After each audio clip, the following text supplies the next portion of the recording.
It's just a little picture of Galleon. You good to go, Pete? Yep. Yep. All right.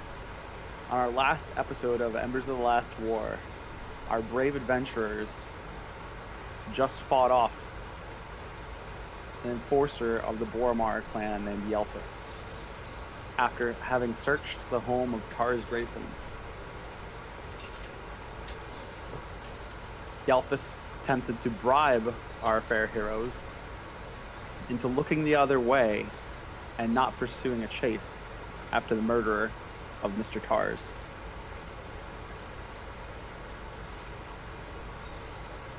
The assumption is Big Mondo, a captain of the Boromar clan, sent Yelfis after you. Once the battle completed, you all decided to lick your wounds and head over to one of Zaris's friends' homes to hold up for a long rest. In the hovel of Marcus Wainwright, down by the dock, you've had your long rest. And that's where our scene begins. So approximately what time is it now? It is like, I want to say it's like 10 at night. That sounds about right to me. About 10, roughly 10 o'clock. The long rest puts me back into, like, normal shape, right? Yeah, you basically get everything back at a long rest. Whew. So All your wounds are healed up after the battle with Yelfis. You've managed to look over the gigantic great sword that you found, oh yeah. and have identified it as a rare substance known as adamantium. It's good stuff. It is not technically magic, but it does have its own. It does have properties that could be useful at some point in time if you so choose to use it. It's extremely hard, extremely sharp. Can absolutely cut through things that would normally be difficult to cut through. Normally, adamantium will hit somebody who is only vulnerable to magic weapons as if it were a magic weapon, even though it's not. So, if you hit something and it seems to be resistant to it, switching to that would be good. But, okay.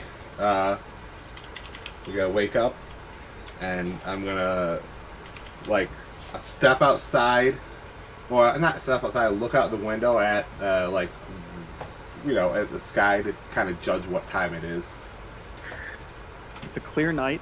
The moon is high in the sky. You can smell the salt air filling your nostrils, coming in through the cracks in the home. You're basically in a what looks to be like a dock worker's hovel. Marcus, as Zars told you, Marcus is out at sea right now, crabbing.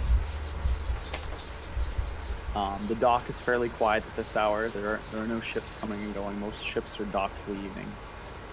You do hear, off in the distance, some hustle and bustle of, ship workers and dock workers probably gambling in some establishments around the area. Gambling and whoring, drinking. Maybe even hear the sound of a fiddle or two in the distance. Excellent. Now might be the best time that we have to contact Mondo, but I still maintain that this is probably not the wisest. I believe you were given the name of the assailant that you're after. Yes. Yek Yek the Grin. Correct. And what did you learn of Yek the Grim? We learned he's... Yep. And that he occasionally works for the Boromar clan. Shifter. Yep. And that's it. I mean... I don't know if we found out if he's an a-hole. Did being an assassin make you an a-hole? Yes. So you Okay, learn then, that. so be it. So you learn that Yek has a bolt hole in Fallen, which is like a hideaway. Mm-hmm. Fallen is basically a ruin. It's not really some place people live, other than maybe some of the people that are crazy. A lot of times the town or the city will put mental patients, basically leave mental patients, or people will leave members of their family that have gone insane in Fallen to live as long as they can survive on their own. But a lot of it is in ruins since the Crystal Tower fell many years ago. You were not given an address specifically, so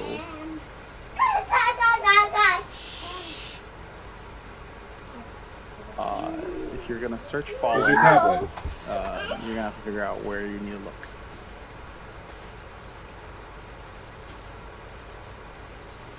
It's basically its own district. Fallen's a district in the Lower Dura ward. Hmm. Zara, are you familiar with it all, or have you heard the name yet? Have I heard the name Yek before? You have not. No, I've not heard of him. Hmm. I do know where the Fallen is. I don't know of him. Zaris, you do know that Fallen is basically a slum district that was destroyed when the collapse of the glass tower about 70 some odd years ago. It's really known for its poverty and for ravers. Basically the madmen I spoke about. How far away is Fallen from where we are at with the docks? Probably between 20 to 30 minutes. And how far away is the Dingo's Titty from our current location? That would be in Calistan, which is also in Lower Dura. Mm-hmm. So roughly the same distance, it's just in a different direction. Different direction. Okay. Personally, I still think visiting Mondo would be a good idea, but I think sending in Zaris, who would I imagine fit in with the crowd there, to scope the place out before we go in, so we can get an idea of what we're up against, would be a good idea. You want to talk to Mondo, just be aware that this is probably about the time that the majority of his associates and or friends or compatriots, whatever you want to call them, would be around. What with this being a bar or a tavern? Perhaps, if a lot of his associates are doing questionable business, the nighttime is a great time to do that business. So a lot of those ones may be out and about. And those would be the more dangerous ones, I would imagine. He probably wouldn't surround himself with the people that are doing the heavy work on this place. Right. Being something akin to a capitalist. Right, so I'm sure he will have his entourage with him, but any other workers he might want to get a hold of probably won't be anywhere close enough to assist if needed.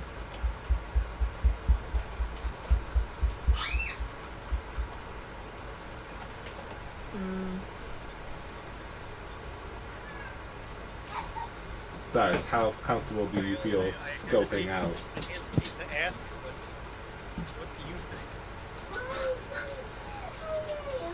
think? Who? Me? Grail, he said. What Grail think about what? Grail. Grail, I have a serious question for you. If we go and see Mondo, we want to talk to him at first and try to avoid fighting him. Are you capable of doing that? Well, Grail very persuasive. I'm not sure if that's a good or bad thing anymore. but perhaps let us do the majority of the talking, and if the time comes for combat, then it's all you. Grail will trust friend. You do what you think is best. Grail stand behind menacingly. You are quite menacing. Grail is very menacing.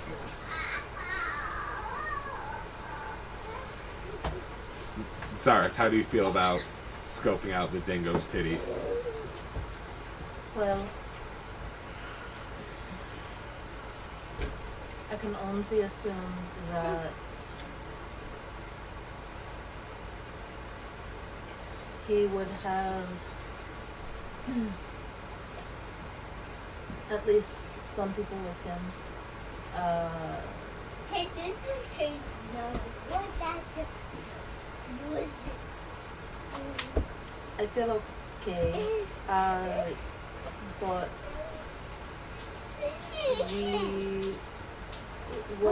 what exactly are we going to ask him?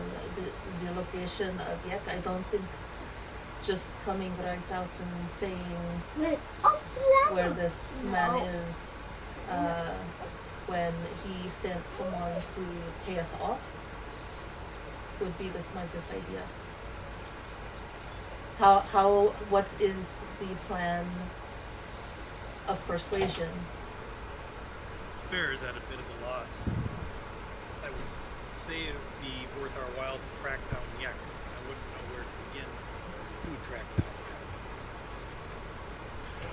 Yak. I agree that tracking down Yak is what we should do, and as I also am unsure the best way to track him down, that is why I'm leaning towards paying a visit to Mondo, who probably does know where he is. So the question then is, how does this conversation proceed? Yes. He is more than likely...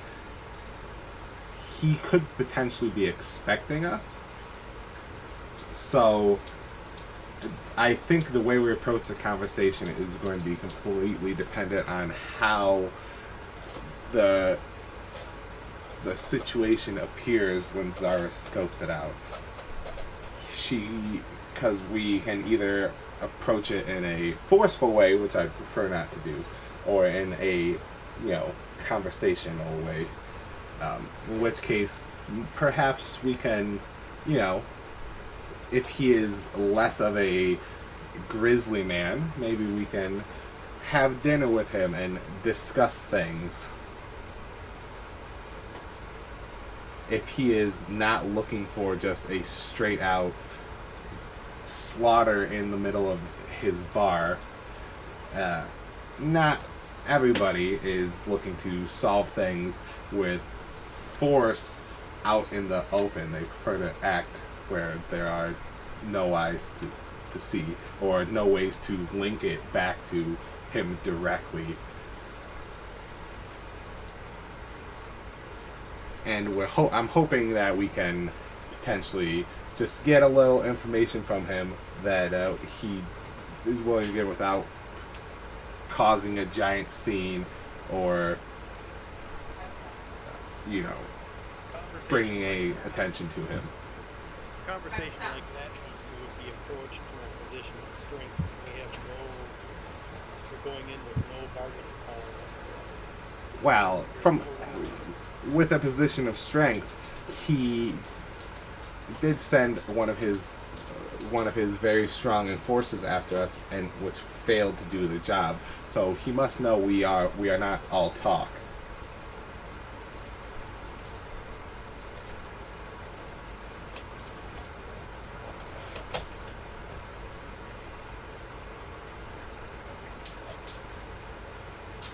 And perhaps going into the dingo's titty directly to talk to him without showing fear will be enough to show him that we are not afraid of him directly, and we just want to settle business with the assassin and not with him at all.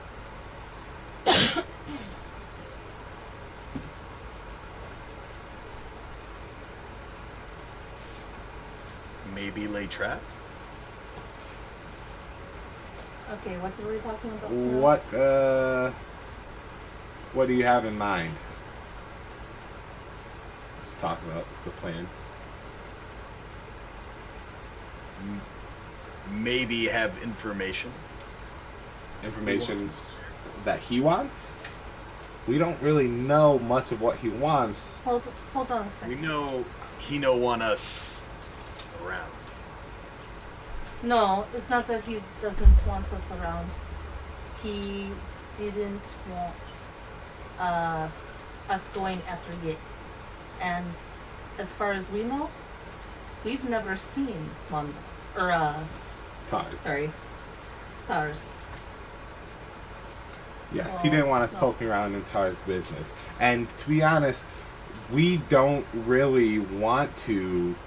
We don't really care exactly like why Tars was killed. We don't. We just want to make it known that it wasn't us. Oh, wait, no. What I meant was, obviously he knows that we know Tars. Or that we are asking about Tars. But what I meant to say was that for all he knows, and no one saw us that we know of, he doesn't know that, or he can, I guess assume that Yusuf, the Hefton that we fought, even got to us. He never could, like, we don't know where he is, we don't know of him. It's correct. He does know we were asking around. But, as mentioned, he doesn't want us finding out information about why Tars was killed or who killed him. And really, the only reason we care is to prove our innocence. If we can prove that it wasn't us, that is enough of a case solved for us. We don't necessarily need to solve why Tars was killed, and that alone could be enough for Mondo if we are not trying to prove that it was him or the Boromir clan. More so, just prove that it was not us. And using the fact that we were able to take out Yelphus when he attacked us could still be in our favor to prove that we are not all talk if that gets brought up. Actually, I just had a thought. Grail here flashed off Yelphus' sword at the shop. He did, so the word might have gotten back to him by now. Yeah, the I Boromir like shining your sword. Yes, well, Yes, it's very when nice, you take Grail. it off of a leader of the Boromir clan and you flash it around in a shop, in which a city that the Boromir clan has its hands in lots of things, it's not the best idea. So, Well, we must Real move not past ID, that man. because it has already happened. And now we will have to embrace that and use it in our advantage in a potentially intimidating way. Alright, Bear's of the opinion that we need to go start heading to talk to Mondo. We can potentially have Zaris scout the facility just to see how many people, possibly a layout, and we can reconvene outside the tavern from there to discuss exactly what our plan is. I agree. I like the idea of having Zara scouted out. She will blend in better there than any of us would. And then she can come out, give us the assessment of the situation, and we can move on from there. so what about if things go wrong? What if I don't get the chance to come back out? If I mean, I will things- try to get away as well as I can. But if the other team, If things go wrong, start making very loud sounds as if you were a bird, and we will charge in.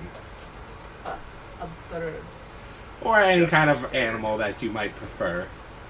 Justice Bird. Just a squid. Okay. Just not a fish. Yes. I don't think fish make any noise. They do when they hit the ground. Oh my god, I'm losing my shit over here.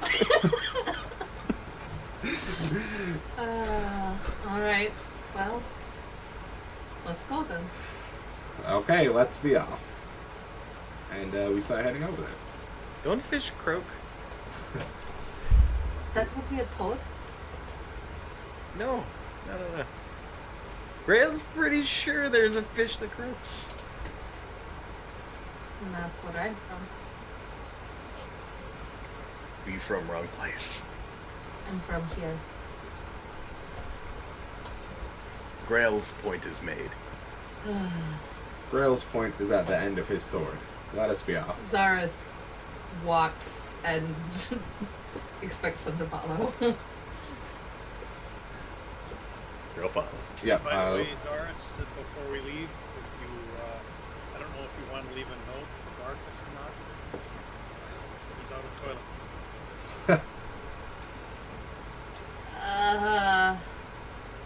Alright. I mean, I was already. And by toilet paper, he means the rags that were by the privy. Ugh. Rags are great for polish. Maybe not those rags, Grail. So you set out into the cool night air. You're in one part of the lower section of Sharn by the dock. And I assume Zara is leading you back towards the Calistan district, which was the Dingo's Tit was essentially a couple blocks away from the Rat's Paw Tavern. Yep. Sounds great. You make your way through the streets. It's pretty quiet out.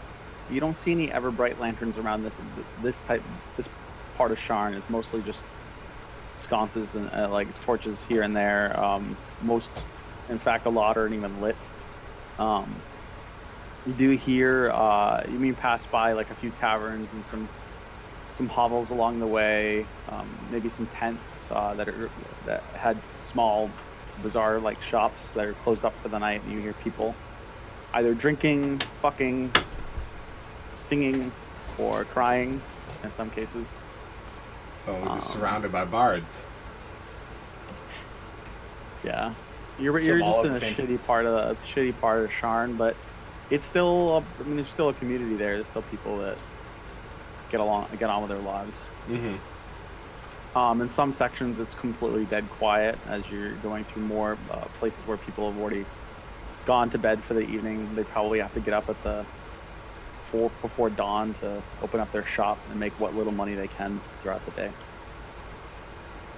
After about I'd say between 30 and 35 minutes, you come to an intersection of the lower Calistan, like the southern part of the Calistan district.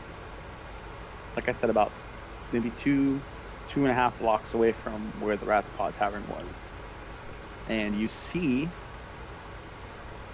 what looks to be a large stone building with a set of double doors and a giant wooden sign over the top that says the Dingo's Tit. And on the burned into the wood of the sign is looks like a female dingo with like 8 tits. Ooh. All right. You do see light filtering out of a couple of the windows, but you don't really hear much going on. Is it one floor? It is two. It's mostly one floor. There looks to be like a small section that would be a second floor. Like it's raised above the rest. Mm-hmm. It's a pretty decently sized tavern. Yeah, I would imagine so. The double doors are slightly ajar, and there's light filtering out. You can smell some like food being cooked, and you can still smell the hops of beer. coming through the doors, and if you listen carefully, you can hear the crackle of a couple large fireplaces. What's the situation like as far as buildings next to it? Is it like, are there alleys on either side? Is it? There's an alley on each side. There's an alleyway on each side of it. There's a sort of a larger, toward the entrance of the building. It's a larger squared off, like where octagonal area with like benches and stuff that look to be falling apart, but you can still use them. There does appear to be, like, if you look off to the right or whatever, or the left, it looks mostly like maybe warehouses. There might be a small house in between, like a small home in between the two, or potentially people living in the alleyways and such. Essentially, it's a standalone building. It's not piled right on next to something. Right. It's got its own little, on either side are, like I said, small warehouses. But when I say warehouses, I mean more like a couple of shacks together. You see barrels and stuff like that outside of them. And Zaris, perhaps you and I would like to take a slow, unobtrusive walk around the building just to see what we can see. Never walk into some place you don't know how to get out of.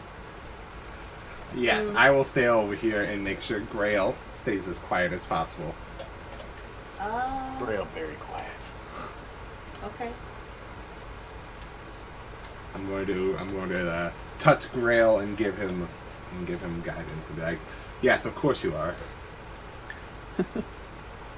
So the two of you, Bear and Zara, are you sneaking around the outside, like one side of the building? Going stealthily. Okay. Can I get which side of the building? Are you both going together, or are you both going on opposite sides? Together. Okay. Right or left? Right. Right. All right. And then can you please both of you make a stealth? Called stealth.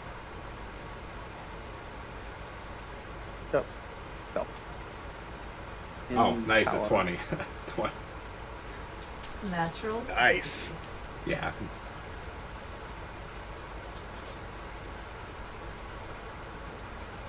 Both of you are exceptionally quiet as you move around the outside edge of the building. You have, let's see. We want to look for any side entrances. So about windows. 60 to 70 feet. The side of the building goes down about 60 or 70 feet. So I'm kind of trying to keep an eye out as we pass through, just to looking in, if I can see anything in the windows, how busy it is, like if as we get towards the back, Yep. if like there's a kitchen, back doors, stuff like that. Yep. So all along the right side, so about 15 feet up is the first window. It's a pretty large window. Are you moving up to it? I'm not moving directly up to the window, just seeing what I can notice as I walk past. Okay, So it if is Lars about. wants to do something Okay. different, So the alleyway that you're in is 10 feet wide. You move up 15 feet, and you're basically like, you can be 5 feet back from the window, or you can be right next to it. 10 feet back from the window, or right next to it. You have to kind of look. You have to get up close to the window to look, and when you do look at the window, you know it's really dirty. Like, you can kind of make out some. From where you're looking, Bear, you can't really make out much, to be honest with you. If you peered up against the window, you might be able to peek in a little bit. It's like filthy. Is there any? There is no torches, you said? In the alleyway, there's no torches, but there's light coming out the window. Like coming out of the window, so not. It's almost like, so you can kind of look in the window, but it's almost like a frosted window, but it's not frosted because it's like a nice window. It's like a grease smoke dust frosted. They don't clean very much.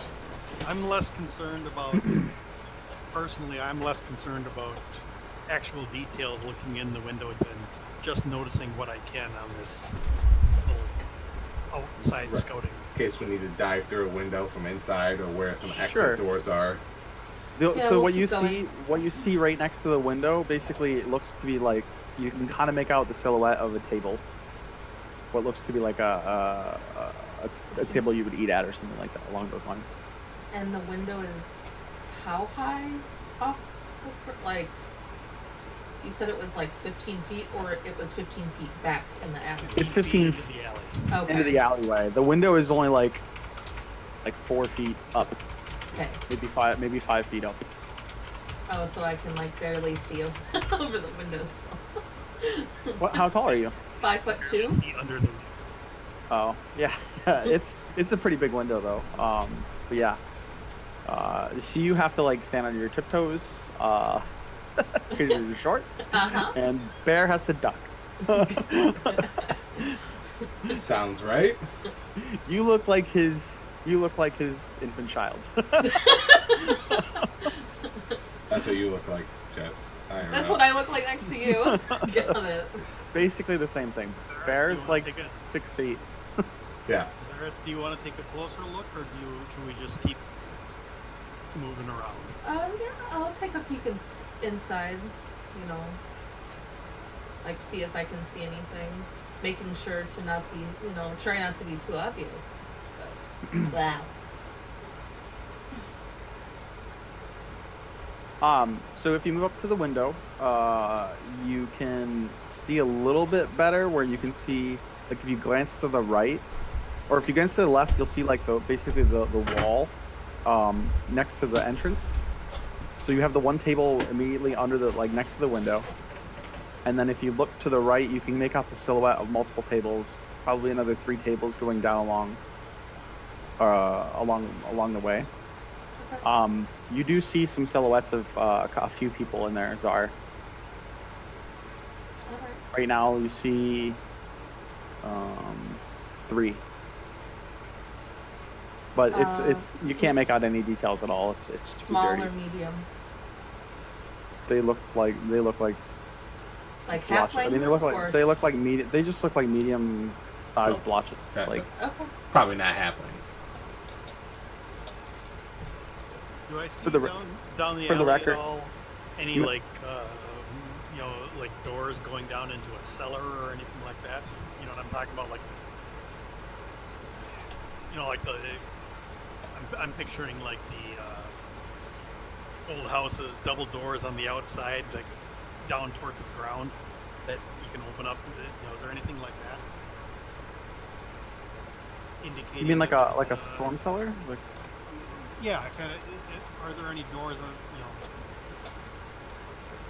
to a cellar? you're not like near where you're looking. You're not seeing anything. So just to get an idea of how large this place is.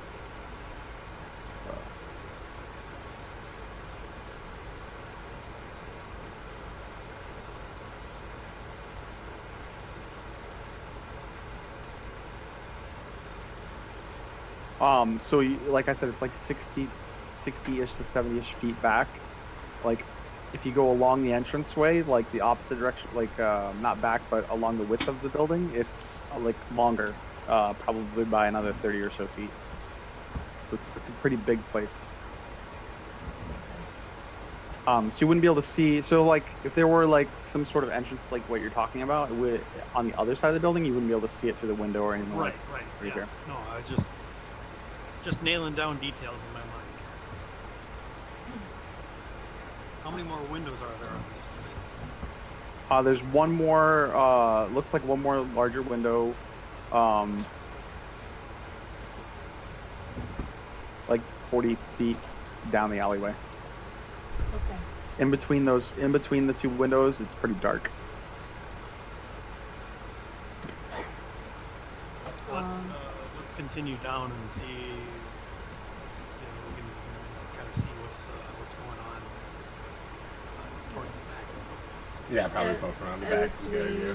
move forward, I want to make sure that I don't see anyone in the alley, I guess. Or Can you give me a perception check? Unless I assume. Yep.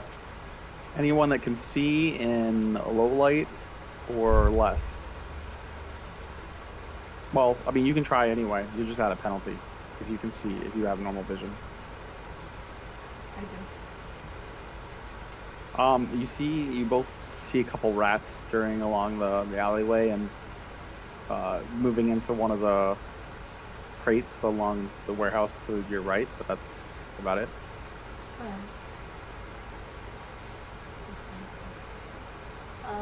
Alright, we'll continue down the alley. Cautiously. I'll continue down the alley to get towards the back of the building to make sure to peek around the corner. I want to move just past the window. I'm more so wanting to look for just how many more windows and any other entrances that I can see. But I want to make sure that once I get to the end of the alley, that I'm going to not just stick my head around the corner, but slowly, like stealthily, I guess. I don't know, peek around the corner. Yeah, you're peeking around basically peek around the corner. Basically, you don't want to just walk right out, I assume. Yeah.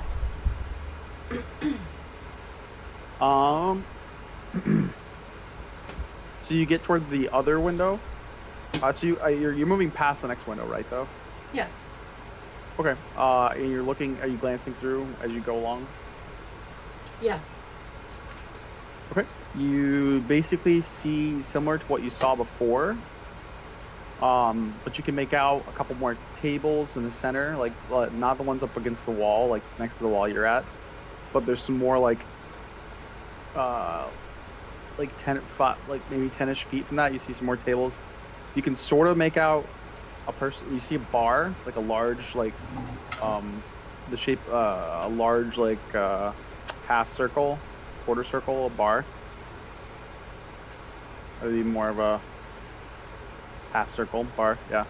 Okay. And I mean, it's fairly well lit inside. Just these windows are god awful. You really can't see Got it. any details. Again, you do see. So from this vantage point, you see the three figures you saw before. They haven't really moved from anywhere. And then you see two other figures walking throughout along the middle of the room toward what would be the back left. They look like they're walking away. Okay.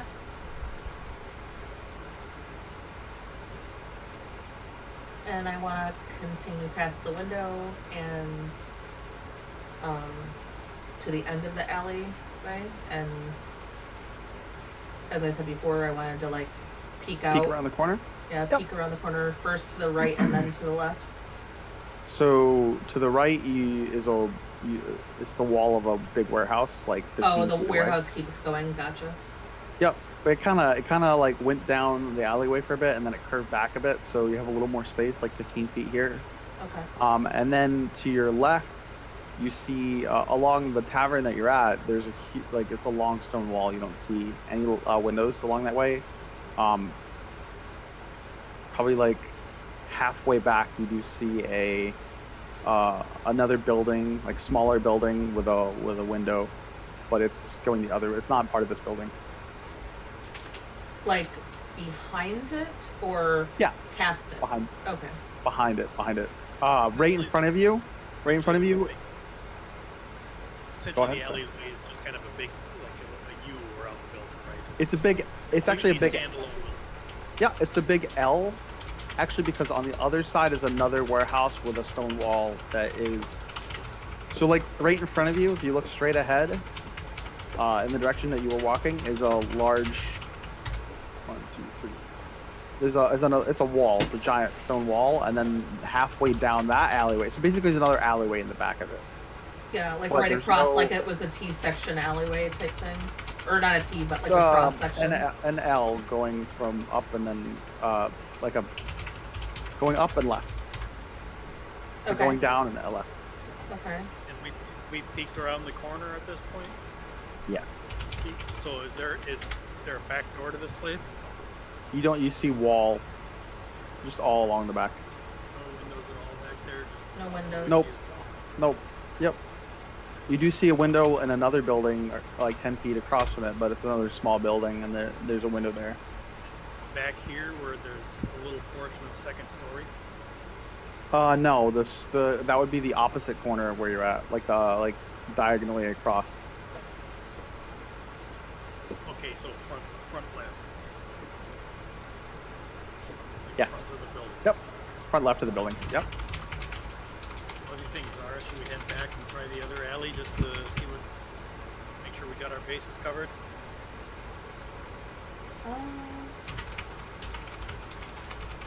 Well, I mean, it doesn't seem that there is any windows. There might possibly be a door where we can't see it yet. If we don't know, so we could go down this alley instead of going back around, which will take more time. Or do you not feel safe doing that?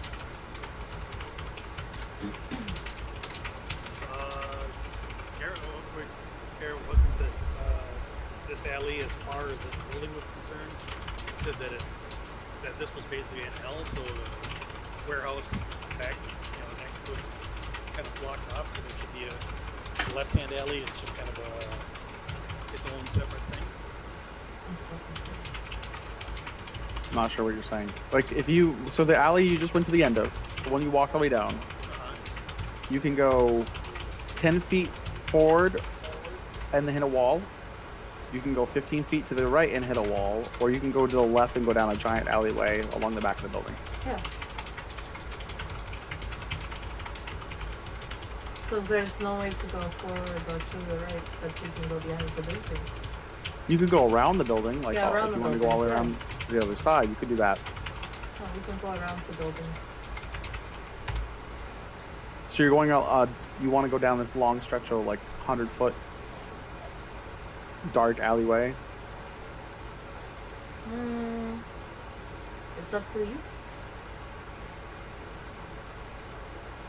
The building was only 30 feet across, like 60 feet back, 60, 70 feet back, but like 30 across, you said? Oh, like 100 feet Oh, across. okay. It's huge, huge. Okay. It's a big building. All right. So there's 100 feet of alley in the back here. Yes, we should walk down there. See what we can about So, I mean, if this you say it's all a wall on the on the back of the building here. Can we see to the end of the building? To the end of this alley, like 100 feet? we can see in the dark. I mean, I don't know what kind of supervision you have, but I can only see about Dark vision told me 60 feet by default. 60 feet.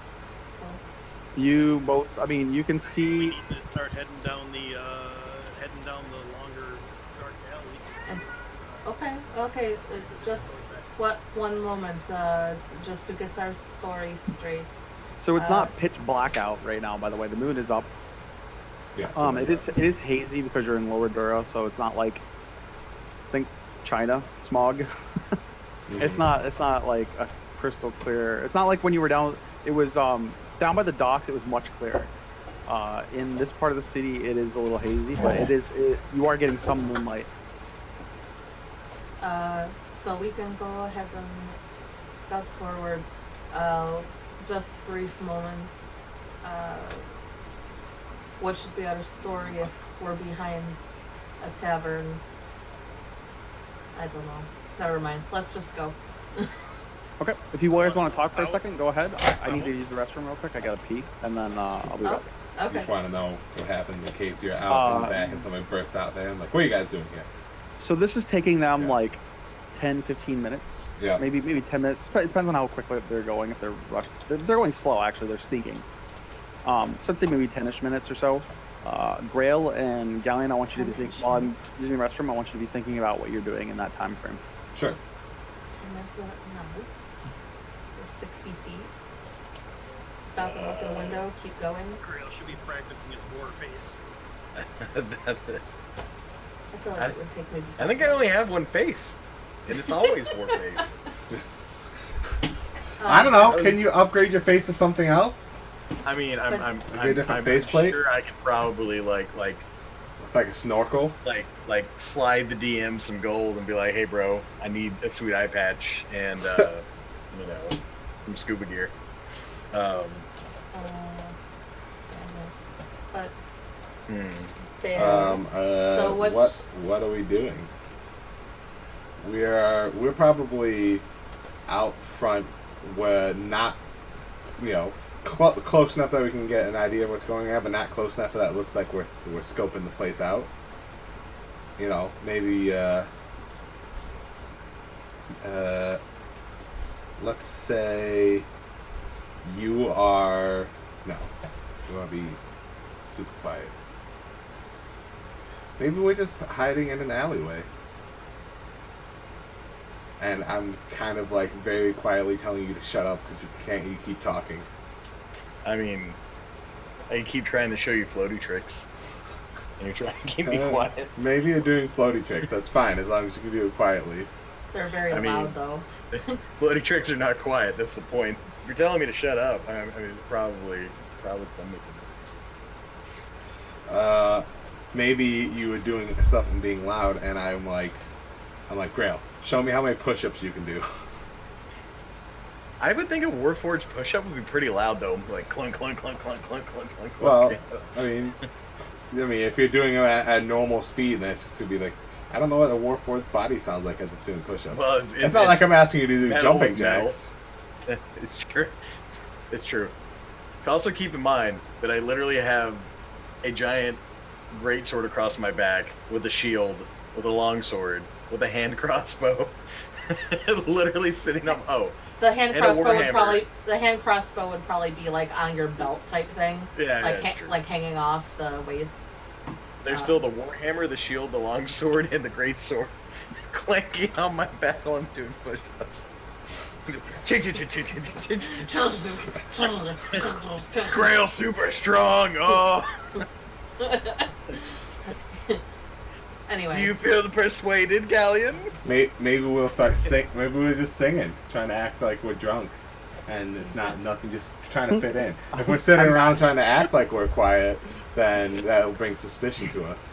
So I got the giggles when I was going to the bathroom because I got this vision of this giant man and this tiny girl skulking down an alleyway. What are you guys doing now? I don't know if I want to know. Wait. Mr. Incredible and his wife in The Incredibles. Yeah, that's exactly it. Wait. But like, I get you being all stealthy. You were actually really stealthy there, Bear. Like you guys were all like tiptoeing. She's moving like a cat. You're moving like really awkwardly, but still stealthily. So, before we continue down the alley, Bear, should we have a small story of why we are back here? In case maybe he has people out here keeping an eye out. Keep it simple. We're lost and we're looking for the rat spot tavern. Okay, yeah, that's a good idea. Whoosh. I think Zar's hitting on Bear. I don't think so. I think it's the accent. We need a story back here, Bear. Wait. Okay, so me and Cody. To Grail and Galleon. Okay, so we're far enough away from the bar that it makes it look like we're not scoping the place out, but still close enough that we can still like get an idea of what's going on. And are you going inside? The door's like slightly ajar. You'd have to move up and open. We are not going inside because we're waiting for them to come back before we can get an idea of what's happening. Okay. So after trying to have Grail be not loud and failing multiple times no matter what I suggested to him, I was like, I got a better idea. Let's just pretend like we're drunk and having a good time. And do robots even get drunk? With my character's current intelligence, he is perpetually drunk. Anyways, at all times, basically. So Cody, go ahead and what are you doing? So Grail has moved the floaty under his chin. It has popped out, and all you hear is this. Playing bagpipes on his floaty.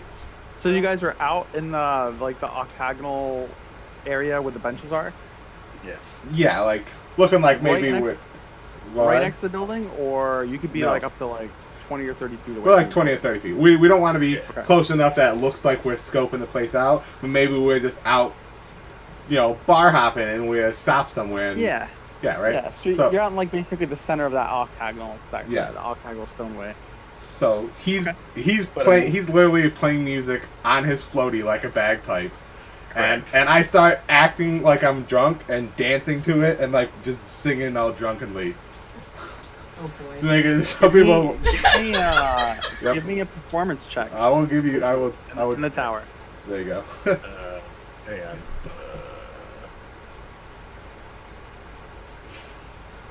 Maybe we should be bards. Right? Did you guys can't see what you rolled, can you? No, we No. cannot. Oh god. So not all checks need to be. So Fine. Czar and Bear, you so what do you Pete, describe what you're doing again? Basically, are you like He's singing dancing. like you're I'm- singing a tune to it and dancing, or I'm like singing while pretending to acting like I'm drunk, so I'm like intentionally slurring my words and kind of dancing all like, as if you're like sloshed at a fucking like wedding out on the dance floor by yourself, just getting down. so you guys so Czar and Bear, you would normally have heard like maybe some light music in the background or someone coughing in an alleyway somewhere, or maybe a pub like a block, like obviously not the Rat's Pub, but like another area, people like drinking like down the way, like super faintly. But all of a sudden you start hearing this like majestic bagpipe sounds, like just Yeah, boy! Yes.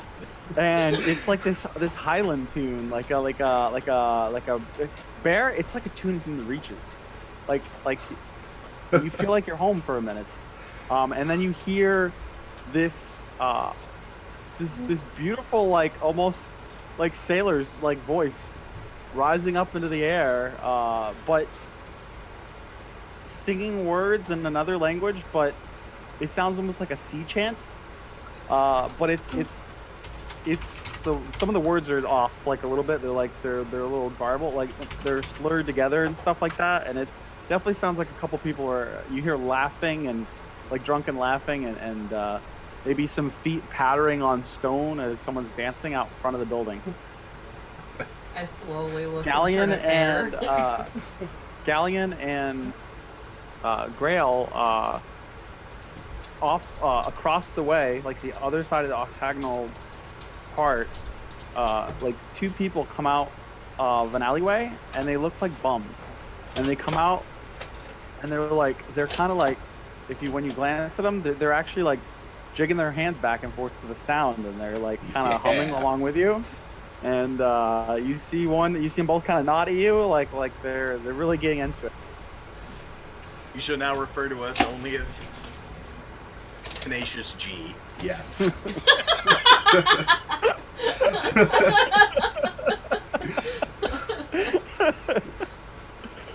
Oh my god.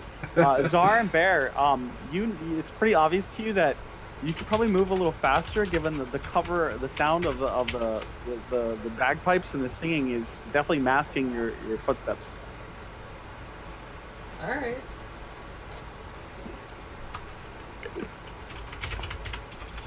As we go down this alley, I want to keep my eye on the back of the building, just trying to see if I see any. I'm not seeing any doors or anything. Am I seeing any like light that might be coming out of some well camouflaged or hidden door, or any other signs? You're not really seeing any light along the backside of the building, other than to the right, that one building that had the window. And then there's two alleyways. You do notice now that you're moving down a bit. There's an alley, like two different alleyways off to the right. Around the building. So away from away from the building. Yeah. Sorry, around the small building. Yeah. Basically, there's as you go down the big building along the back of the big building. Like 30 feet down, there's one alleyway that goes to the right, and then there's after this the alleyway is the small building with a window with a light, like a faint light in it, and then another like 15 feet down, there's another small alleyway you can see ahead. You guys are like halfway down the building by this point, and you're almost coming up exactly next to the small building to your right with the light, and then again you don't see any entrance or windows along this back side of the tavern. Okay. Going to continue down and see, and then obviously looking forward and making sure there's nothing past, because I'm looking for the alleyway that goes off to the left of the building, if you were looking at it. Yep. The original, the tavern. I want to make sure that there's nothing I see like down the alleyway, and then like peek my head around the corner of the left side of the building, the tavern. So the left side of the tavern,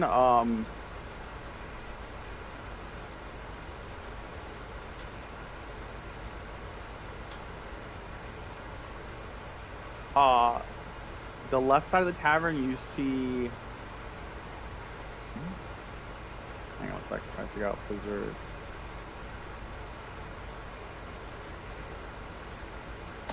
You, when you look down the left side, you see a similar, like an alleyway. It's actually a bit longer because of that extension that comes out from the front left of the building. You see on the right. So if you're looking down this alleyway, you're facing down this alleyway, which would lead you back to the front of the building. Yeah. The tavern's to your left, and then to your right is like an open area immediately, and then it runs into another, like it turns into an alleyway, and you see another small like two more small buildings. One in the middle has a window on it with a small light coming out.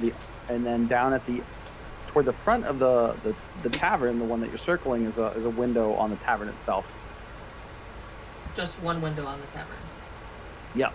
And then on the right side, you said that it's almost like there's a clearing, like cut out, whatever. Right next to you. Yeah, right next to you. Okay. And then there's like another basically warehouse type building. Can I get a perception check, both of you? Yeah. In the tower, please.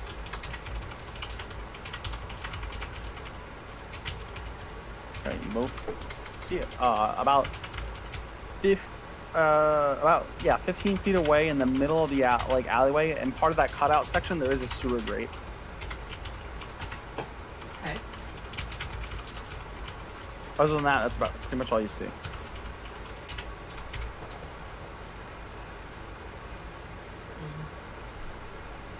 What do you think, Silas? Well, If that sound is what Bear believes it is, Galleon and Grail may have drawn some attention to themselves. They may not want to directly rendezvous with him right away. well, we don't have to rendezvous with them. We can just go down the alley and watch the performance. You could just go in without us. Or and then we make could, the loud bird sounds. We could also just ignore them and go into the tavern. But granted, I was supposed to go by myself. I'm less unobtrusive than you are, but I will go in with you if you would prefer. Into the tavern after we get down the alley? Yes. Okay.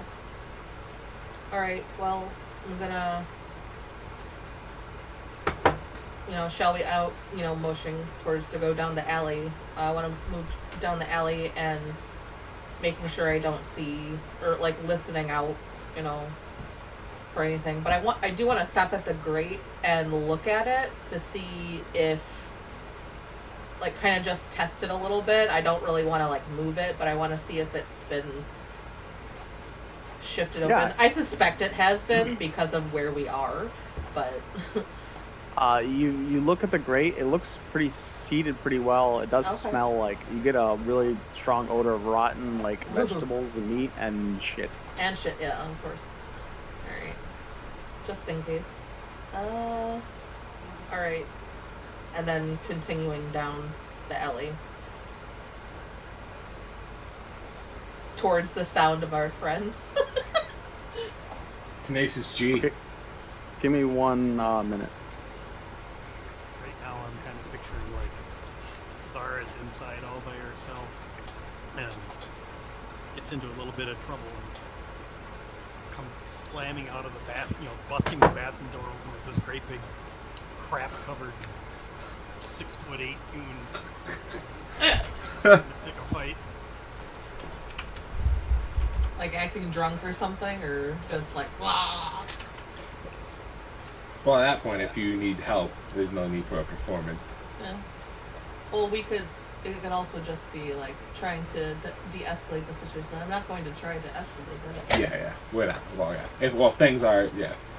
Just because you start calling us in with your bird noises doesn't necessarily mean we're jumping straight into a fight, but probably.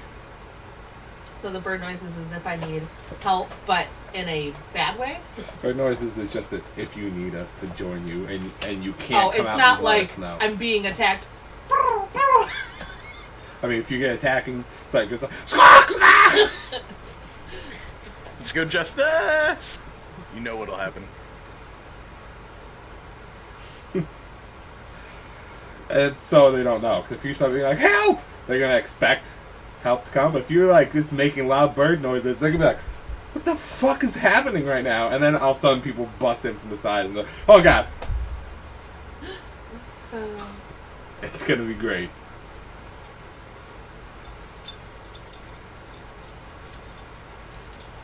What was... I know we talked it over before, but what was the whole plan of talking to... Like, what am I trying... Well, you're not. You're scoping out the situation. I'm not trying to talk to anybody. No. Going in there, looking around, seeing, maybe at most... Scouting. Yeah, scouting and trying to find out who looks most important, who might be, Mondo, how many dudes he's got with him, how many dudes in the fucking bar. Maybe these guys are just drunken idiots and not going to help. Like, you're scoping out situations so we know how we're going to approach it when we go back in, when we all go in. But just because that doesn't necessarily mean things are always going to go that way. And two might talk to you and ask you questions, and then, yeah. Okay, I'm still here. Can you hear me? Yes. Yep, we can Yes. hear you. Okay. So the two of you are walking down the alleyway toward the front, correct? Yes. Yes, and making sure that we're keeping a lookout. Obviously, Right. So you're attentively looking. You still hear the bagpipes going. And getting louder. Oh, yeah. Yep, and getting louder. And you uneventfully make your way, other than maybe potentially tripping on some like broken crates and stuff along the alleyway. You make your way uneventfully down back around the tavern to the front, where you see. Describe what you're doing exactly at this moment, Galleon and. Okay. Go ahead, Grail, first. Even though it's probably pretty basic. Well, I just figured, I listened to the music video you sent, and it was fantastic. Yeah. Thank you. Is that basically what Grail's doing? Like. Yeah, basically playing that Yeah. video. It's shouting like bagpipes. Sounds Well, awesome, now actually. we're past that. Now that we have an audience, we've kicked it up a level. Okay. Now we're going like rock back, like. Basically, we're playing the Irish drinking song by Bucko 9. I'm over there like, I will drink and fight. At this point, there's like a half dozen. Looks like people from the street, like people that live on the street, all dancing around Galleon and Grail with something that looks like ale, like in paper bags, drinking and being rowdy and singing along with them. But Galleon's voice is definitely echoing above the rest, and Grail's playing is magnificent. They're having quite the party out front. Oh boy. I lean over to Bear as we're walking forward and seeing this. I'm like, so Bears, you can just join the crowd and I'm going to go into the tavern. So one more thing I need to add.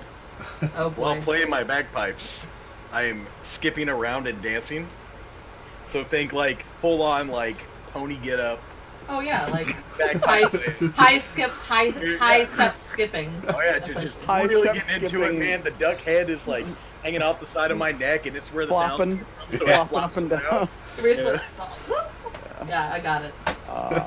There's this Just wanted to paint that. this Knight of the Silver Flame just doing the pony ride. Hey man, just Hold on. because you have the faith doesn't mean you can't get down.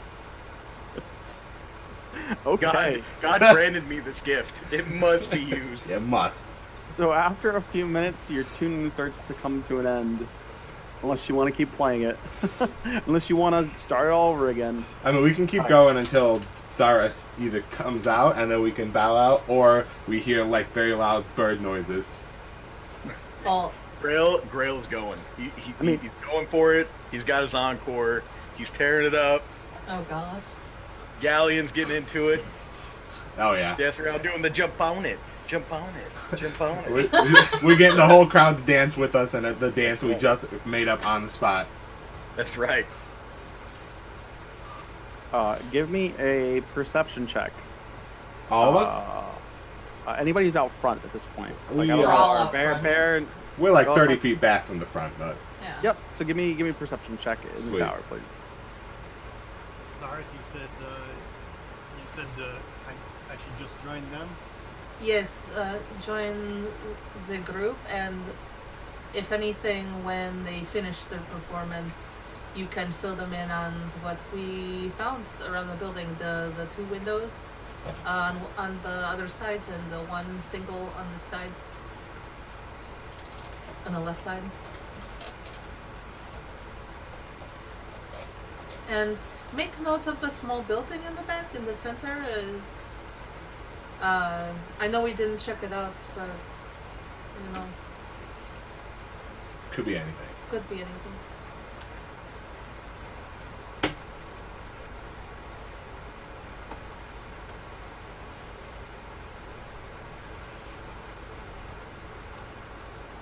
Alright, so. We Oh, haven't- come on. Really? The thing just did what I think it did? Oh boy.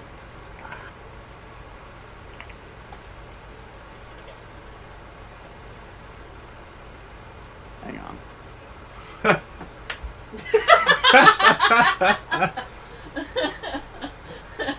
Intoxicated? Just needed experimenting. Thought maybe it would bring up. If any of you, what if the any of you, effect had. if any of you drink what the people in the square, like in the octagonal area, the bums have, let me know.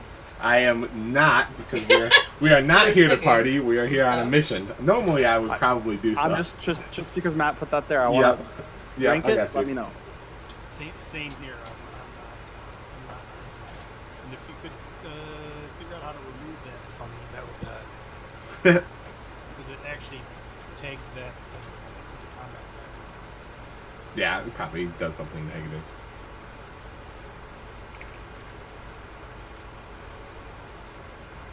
Damn effects table has intoxicated, but doesn't have sober. Ah, come on, man.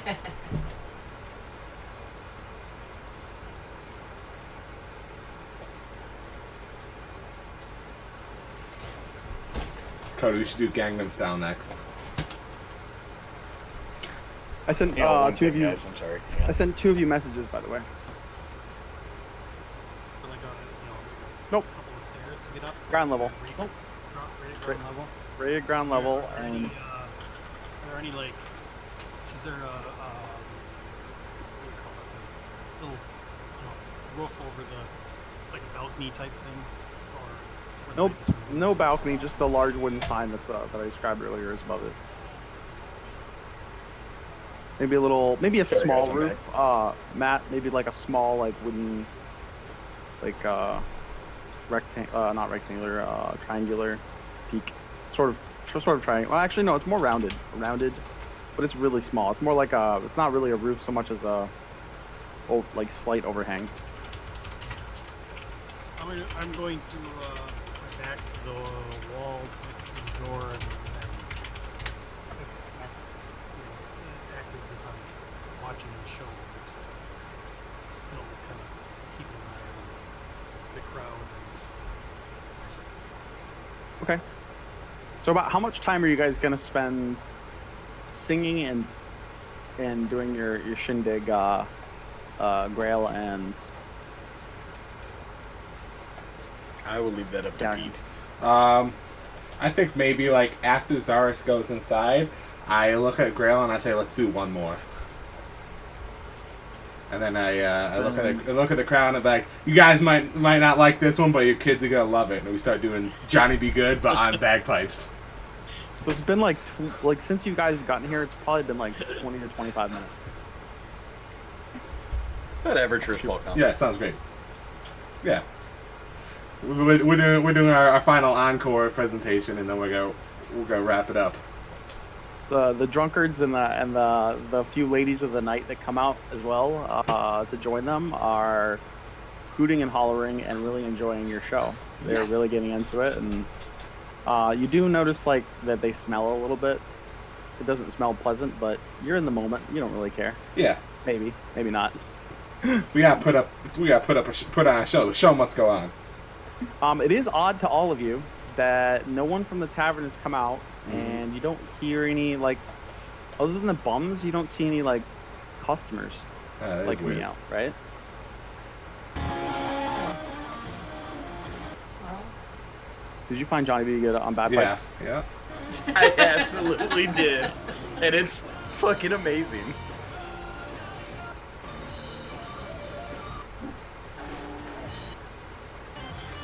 So instead of having electric guitar, Galleon actually cuts to like doing like vocal guitar noises, and he does them surprisingly well.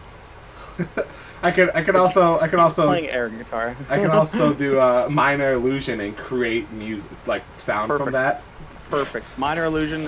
I would assume that in order to carry on some of the musical tones, while you're singing, you'd have to do that. So Yeah, I'm just like pointing my fingers around at different places and creating the sounds I need to go with it as I'm singing. Yep. A few people were like wide-eyed, but then they're so into it they don't even question it. and drinking, probably. Yeah. Yeah. Oh, they're This is amazing. whatever they're drinking. Like actually, one of the ladies of the night bumps into you, Czar, and I don't know, Barry and Czar. Are you guys next to each other? Or? I'm standing at the door outside.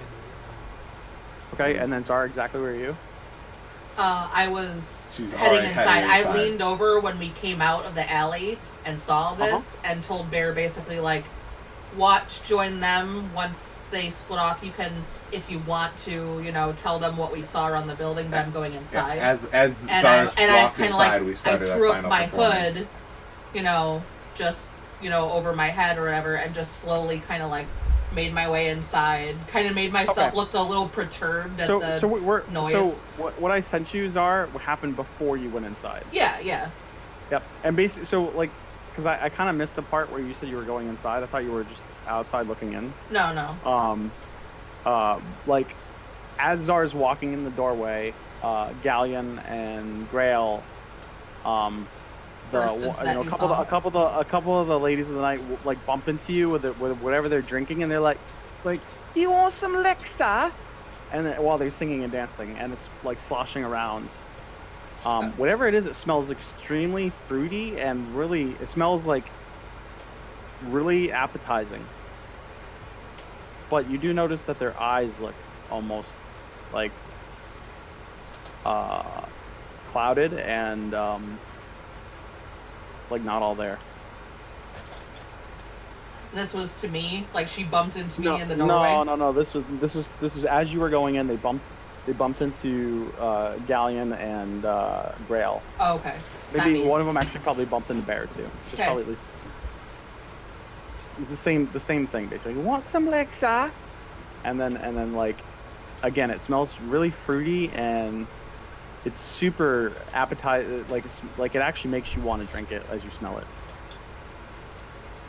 That sounds safe. Can drink. You don't. Maybe you can, but you don't need to eat or drink. So. Yeah. Okay, Czar. Yes. Am I sure So you walk. I'll share it with all of you soon. You Sure. walk into. You open the. So when you open the double doors, do you pull them? You pull them out toward you. Well, And- they're slightly ajar, yeah. So I would just probably move one open a little bit. Okay. So you So move the get right enough. one open a little bit further, Mm-hmm. so you can walk in. What you see is a well-lit tavern, or fairly well-lit tavern.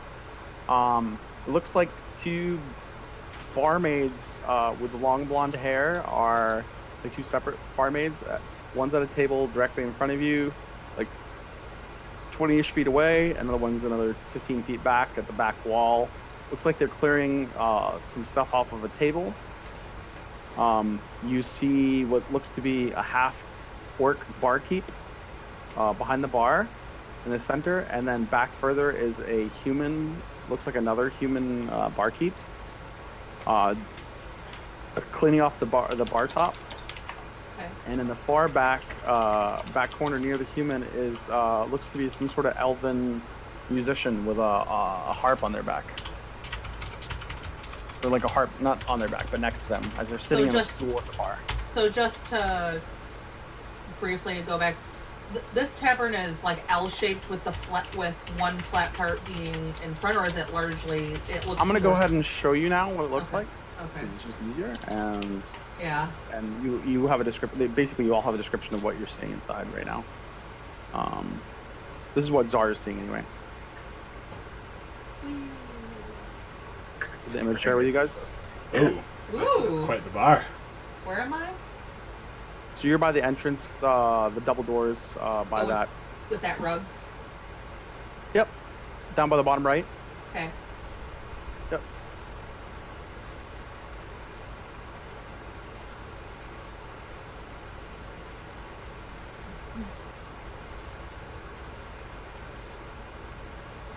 So do you see the tokens for the barkeep and stuff?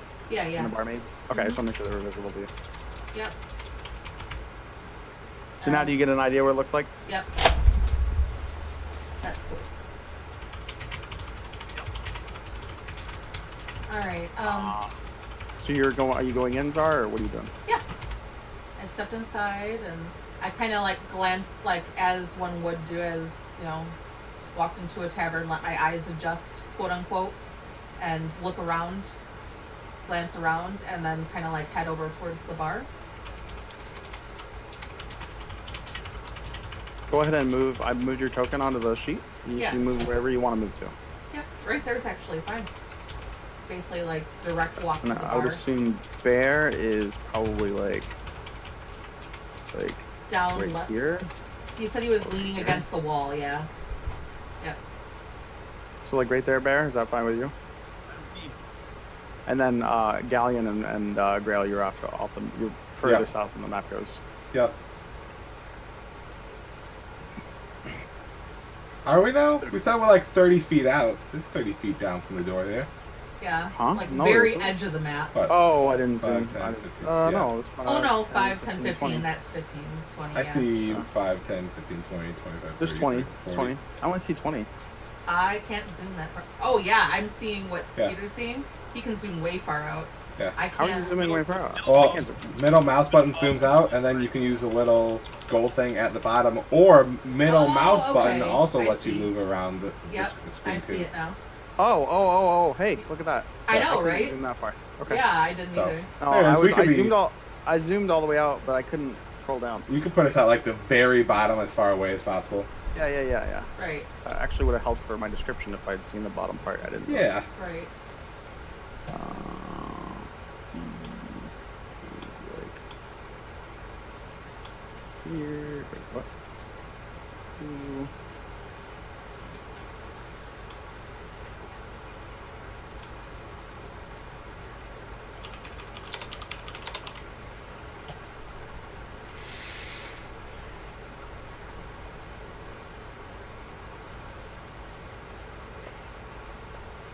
Okay, get an idea of what you're looking at. Yep. Yeah.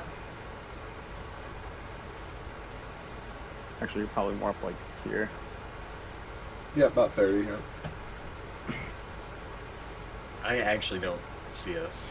Yeah, you can zoom out Yeah, with this yeah. middle Zoom mouse all button, together. and then you can also, if you push and hold your middle mouse button, you can scroll the map up and down, or there should be a little. Ah. Yes, Yeah. yeah.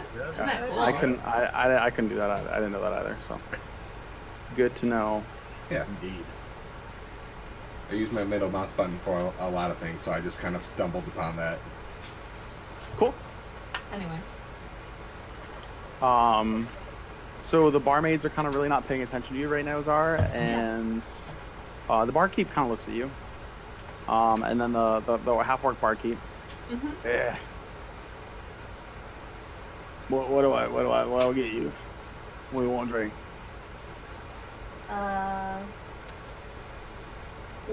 What do you have is on tap?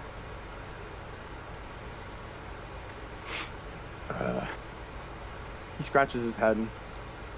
You have the pink one, the piss-colored one, and the blueberry one. I like the blueberry one. Do you not have any ale? We have the pink one, the piss-colored one, She face palms. and the blueberry one. I like the blueberry one.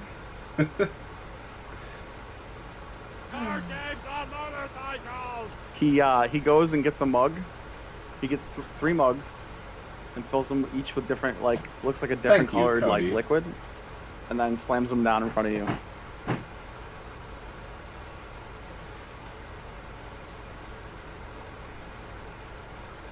He raises an eyebrow at you.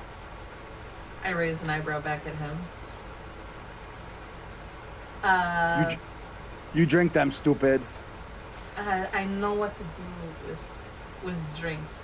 I wasn't looking for the weirdly colored drinks though. Beer, normal stuff, but whatever. She takes a hold of the handle of the blue colored one. Just I'll drink your favorites. How about that? And I He pull it. smiles. I He smiles and nods at you. He's got like he's missing like half his teeth, but he smiles at you like get like a Goonies kind of like a chunk like from Goonies. Yeah. He's kind of like the Goomba from the Mario Brothers movie after he gets transformed. Oh. Yeah, he does. He's like toothy grin. And I slowly raise it up to my mouth. It smells really good. Almost oddly enough like blueberries, like fermented blueberries. I take a small sip.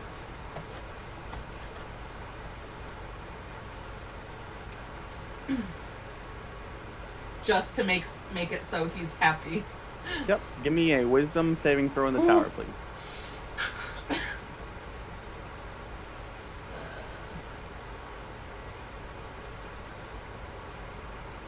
If I can see the tower. Oh, not from that side. The other side. The side that says saves. Oh. There you go.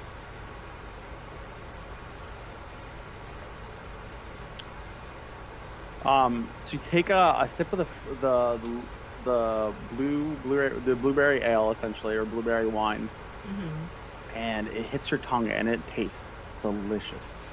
Mm-hmm. Like you don't know if you ever tasted anything that tastes so sweet and so like just it actually like it warms your tongue and the roof of your mouth, but in like a way like picture like when you put a sweatshirt on after it's been in the dryer. Ooh, yeah, and nice. it makes you feel good. Like Mhm. that instantly makes your mouth feel just amazing, and your head feel light. You feel lightheaded, and for a minute you almost hear like you almost see like you're looking around and your vision is very like everything's in slow motion for a minute, and you're almost seeing like you look around, you look down at your drink, you look at the other drinks, you're almost seeing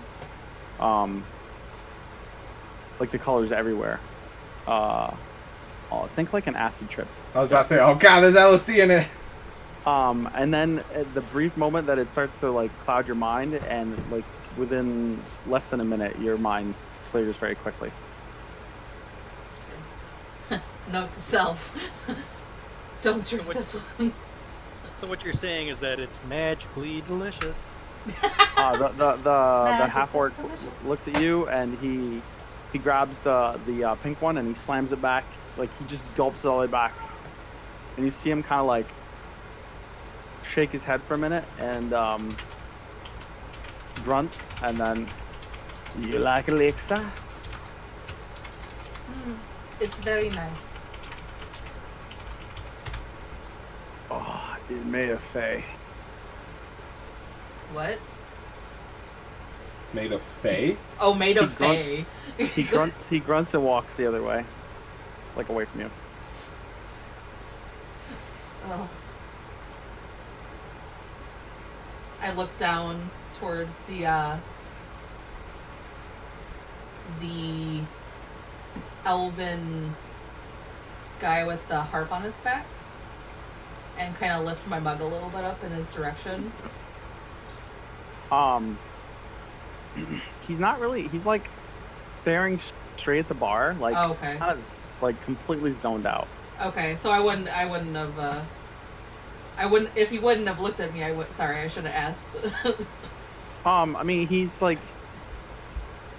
When you do that though, like when you raise your glass though, the other barkeep also raises a glass at you and drinks it. Okay. He also slams it back. They're having a great time. So there's no music in here that there's no music. There's just definitely hear people our walking music around. still. Okay. It's pretty quiet in here. Even the barmaids. So it's been like a few minutes since you guys have come in. Can I get perception checks from all of you? Yep. Yep.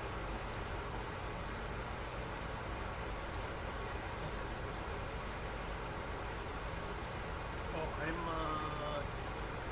yeah, Aaron, I've still got that intoxicating. Oh. Hang on, let me see. If that affected, which it probably would. It did, it made me roll at disadvantage. Mm. I mean, whatever. Yeah. Hang on. How do I get rid of that? Shit.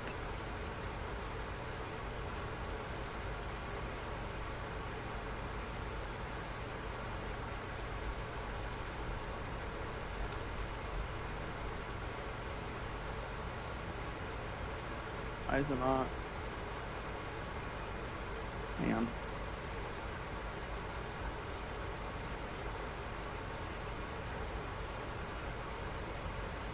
There we go. Boom. Reroll, bear.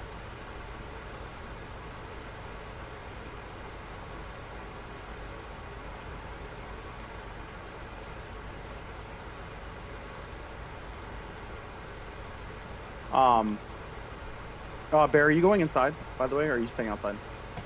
Staying outside while the show is going on. At that point, once the crowd is dispersed a little bit, I'm planning on reconvening. I would say the show is pretty much winding up at this point, and Yeah. Zara's been in there for about 5 to 10 minutes. So, okay, so yeah, the show, I'm out there and I start, doing at the end of Johnny Be Good, the same thing Marty McFly did, just doing a bunch of weird stuff and kicking things. And then I kind of do like a fucking metal death growl. And I stand up and I'm like, where did that come from? That was really weird.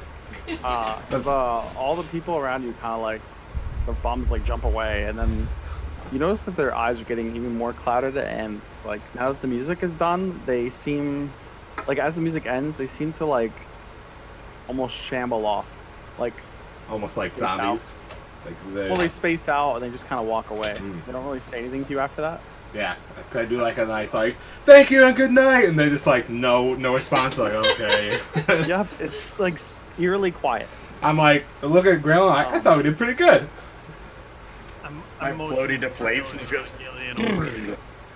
Yeah, we'll walk over to Bear. Yep. Okay.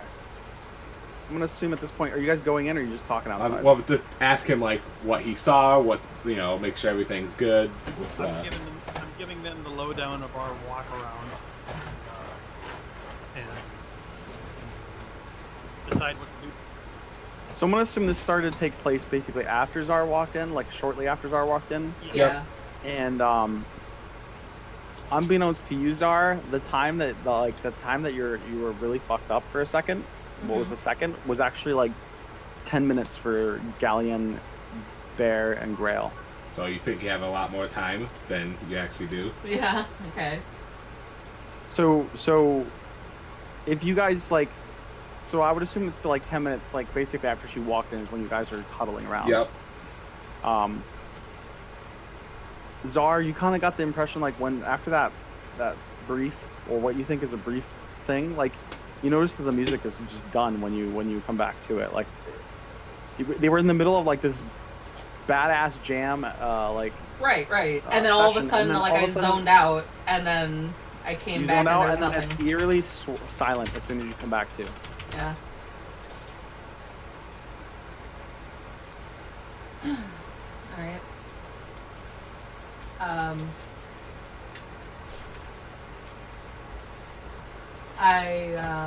I'd look back over at,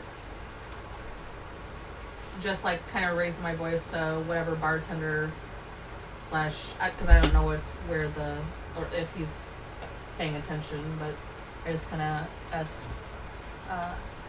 how much does it cost for the drink?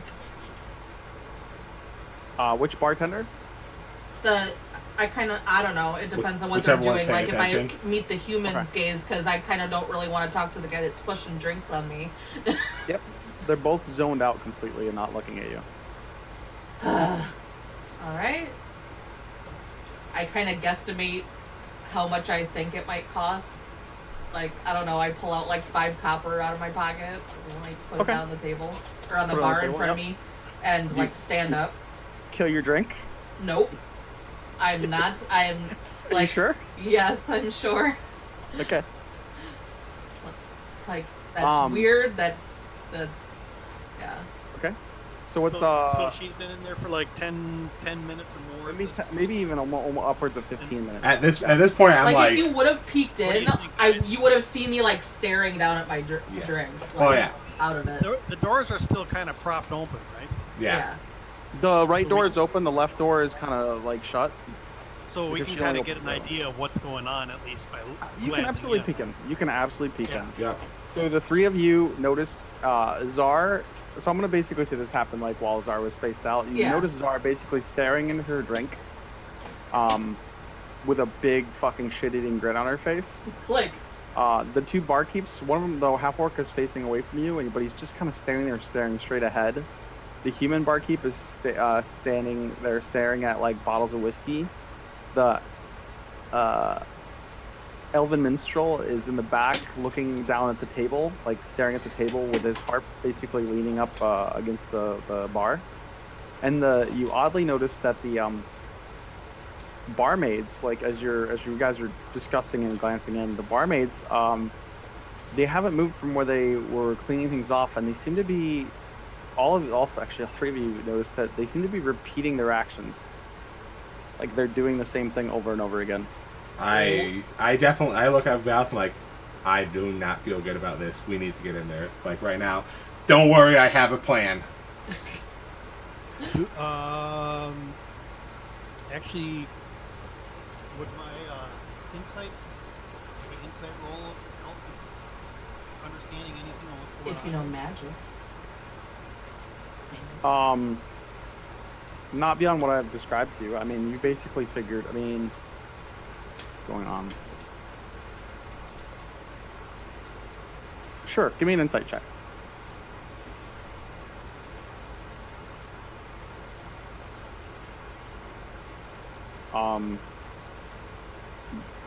You just know that everyone's acting really oddly, and you're not exactly sure why.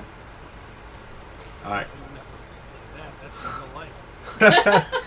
All right. So I'm like, I look at them. I'm like, don't worry, I have a plan. And I so I walk inside.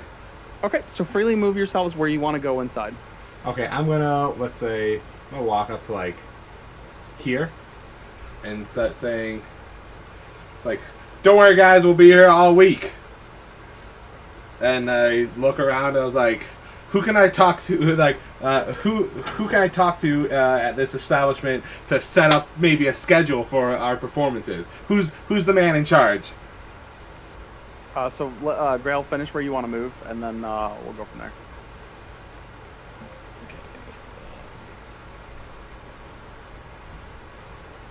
Does it have to be within the 30? Or No, does it no, not? we're not in initiative right now, so you can basically move wherever you want currently. Go right about there. Sweet. So Bear and the rest of you, I will let you know that. Let's see, where is it? Actually, no. Yeah. This does not draw. So, do you see where the Elven Minstrel is? Yeah. That back room, like that goes behind the bar, like or in the back of the bar area. Above like the pink and the yellow. Yeah. No. Oh, Above. Yeah. the blue. Above it. Okay. Yeah. Way above it, like the. Yeah. The storage room. What looks like the storage room. Actually, at the end of that, where the light meets, it's like where the shadow and the light meet. It actually looks like a set of stairs going up. Just so you know. Okay. Cool. So yeah, I come in and I ask that. Just getting like dead stares because they're all fucking out of it. They all appear to ignore you completely. I glance. But give me even Zara's. Even Zara actually ignores you. But she's just staring into her mug with a shit-eating grin on her face. Kind of like eyeing her and looking her up and down, like, man, what's going on here? I'm grabbing. So, are there actually a couple of mugs right there in front of me?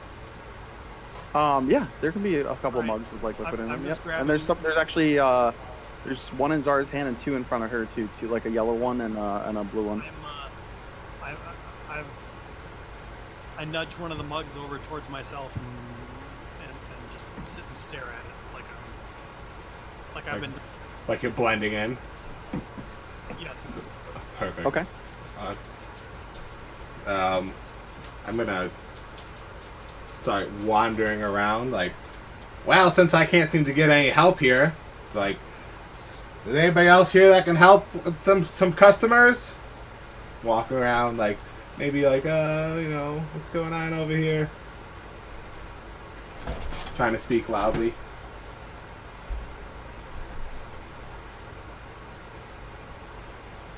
Silence.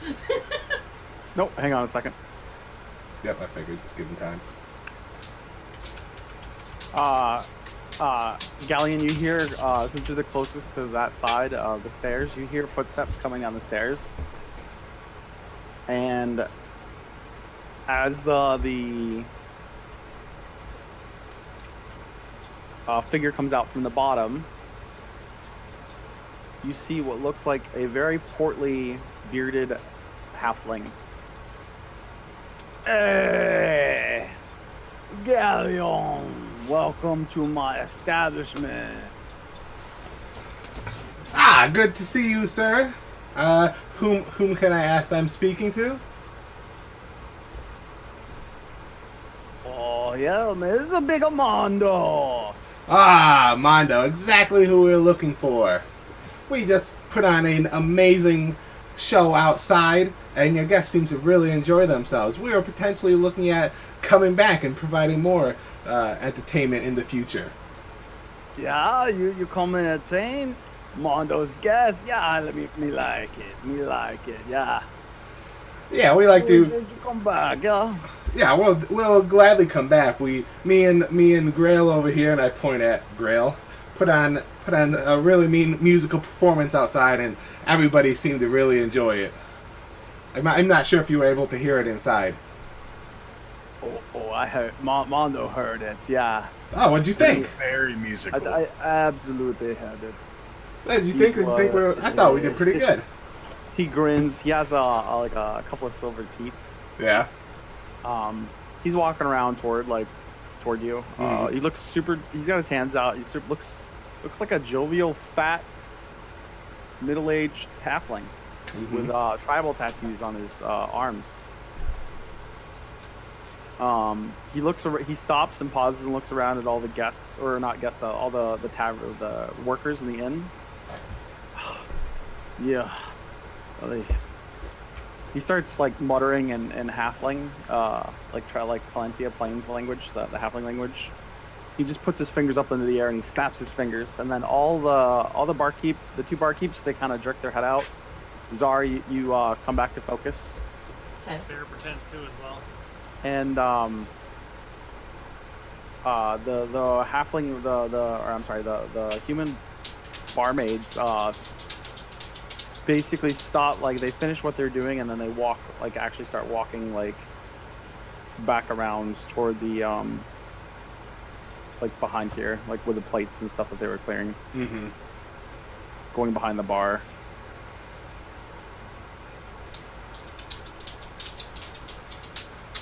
And then Mondo's like walking by you guys. I'm assuming you're not doing anything hostile, or Nope, absolutely not. he's why don't we all come talk, come sit, we talk about your Yeah. contract, Oh, and I feed you big feast. Absolutely. Oh Big God, piece of Mongo. sitting on my lap. I was there first. You sat on my lap. I mean, not on my screen. Um, Like, oh, excellent. I could go for some food. And I sat down. so Mondo, he takes a seat at one of the tables, and he looks at you. He looks at Grail. He looks over at Bear. He looks at Zar. He motions you over, Zar and Bear. Come sit and eat with Mondo, yeah? Me like you. Come sit with us. I walk over and sit down. Now there's no room. I was Well, gonna say Bear can come sit in my lap. Oh, you can. You go can with sit it, at the Zar. sit on this the is table like, behind it, uh, whatever. Yeah, you can sit here if you want, like, and Or still just- be. There's enough yeah, room for the pull, three of you. pull to up a sit down. chair and just sit there. Oh, you don't want to sit there. Where do you want No, to sit? no, I was muttering over to Galleon, like kind of like as I like squeeze between them. Yeah. Cool. So, we all sit So down. he claps his hands, and then the barmaids rush off into the back to, I guess, go get food. Hopefully. Hopefully, yeah. So what is this about contract? You come work for me as entertainers, yeah? Yeah, well, we're aspiring entertainers, and we just came up with a nice act and show, and we're practicing outside, and everybody seemed to love it. So we decided perhaps we'd offer our services to you as entertainment for your lovely establishment.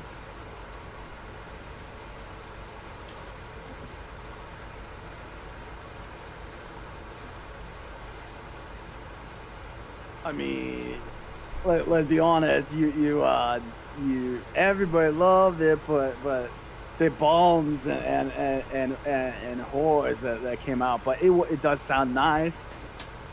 Well, maybe Yeah. maybe they'll think need it's maybe they'll need to warm up to it a little bit. That's fair. That's fair. We talk about the contract later. Yeah. Yeah. We can talk about the contract later.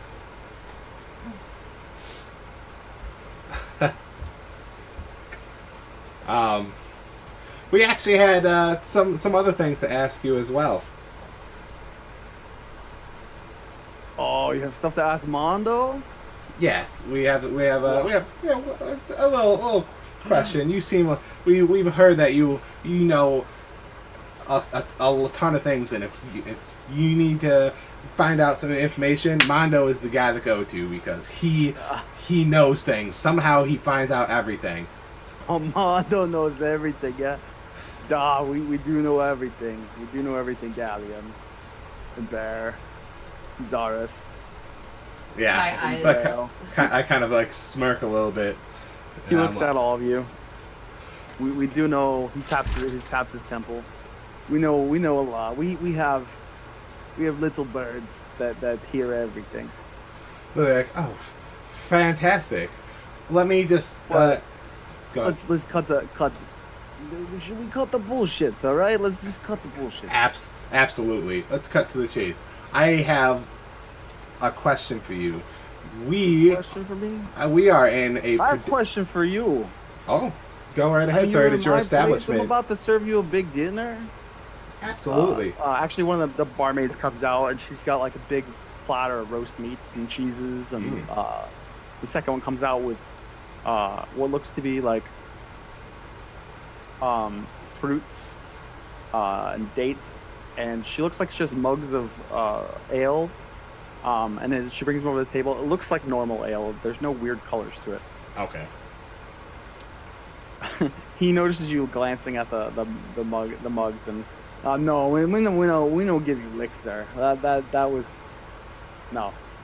We're trying to have conversation. You don't want to drink that when we have conversation. It's like, yes, I noticed how the people listening to our music were acting while drinking it. It seemed like a very interesting drink. You should notice how they spend money when they listen to music after drinking. It's flows. It's such a good thing. He looks to the air. So now, yeah, we eat. You eat big meal with Mondo, yeah? Oh yeah, Mondo I actually could go for a tears right meal. he starts tearing into the meat and the cheese, and he eats like a pig while he's talking. I'll grab like whatever cutlery that is there and eat like the noble that I am. Okay, and so you eat more refined. There are some forks and knives. Like they're nothing fancy, but Yep. they'll get the job done. Yep. So I'm doing that, and I was like, you had a question first? Oh yeah, the question is, I mean, did you not get the message from the office? I mean, I figured 400. You stop these questions from being asked. You wouldn't come looking for questions from Mondo. We I did. can't stick that. We did get the message in the 400 gold. Unfortunately, he was quite rude to my friends, and they were not as patient as I was. And in reality, we would have preferred just an answer to a question as opposed to the money. Oh yeah, I get that, but business is business. Yelphus can be a prick. I mean, that's probably not a problem anymore since you gutted him in the street. Kind of sneers at you. Yeah, he gave us the option of, he only gave us the two options, and that was defend ourselves or accept the money and leave. And neither of those are something that we could do in our current situation, which I'm assuming, since you know everything, you know what the situation is. He looks around the room. He looks at you, Galleon. He looks at Bear and all of you. Looks at Bear. Looks at Grail. Is this true? He can give you options. He was not supposed to attack you. Not unless you tried to gut him. Anybody else? He asked Oh, wait, everyone else. You guys messaging me? Grail? Grail though liked the way he talked. Wait, what? Grail didn't like the way he talked. Oh, he's probably saying something. Oh, yeah. You can see that, Matt, because I have it marked as friendly. Gotcha. Right. No, that's not even right. Can you see it now? No. Just help. Yep, just help. Okay. Yep. Yeah, that's fine. That number wasn't right, anyways. Cool. Fine. Mm-hmm. It actually isn't. Yeah. So, I don't anyways, think it is. he asked the question to everyone else besides me. No, he's including you too. Like, Oh, did he? he's basically Like, yeah. he's just like reaffirming that Yelphus tried to gut you guys. Absolutely, he did. Initially, he didn't, but after he slung a few insults and we were not happy about that, then we didn't really have a choice after that. Bear looks up from a big fistful of meat and says, Oh, sorry I wasn't paying attention. Starts eating some. Mondo actually looks at you kind of like smiles for a second because you're like really into the food, and then he kind of like looks at you a little annoyed.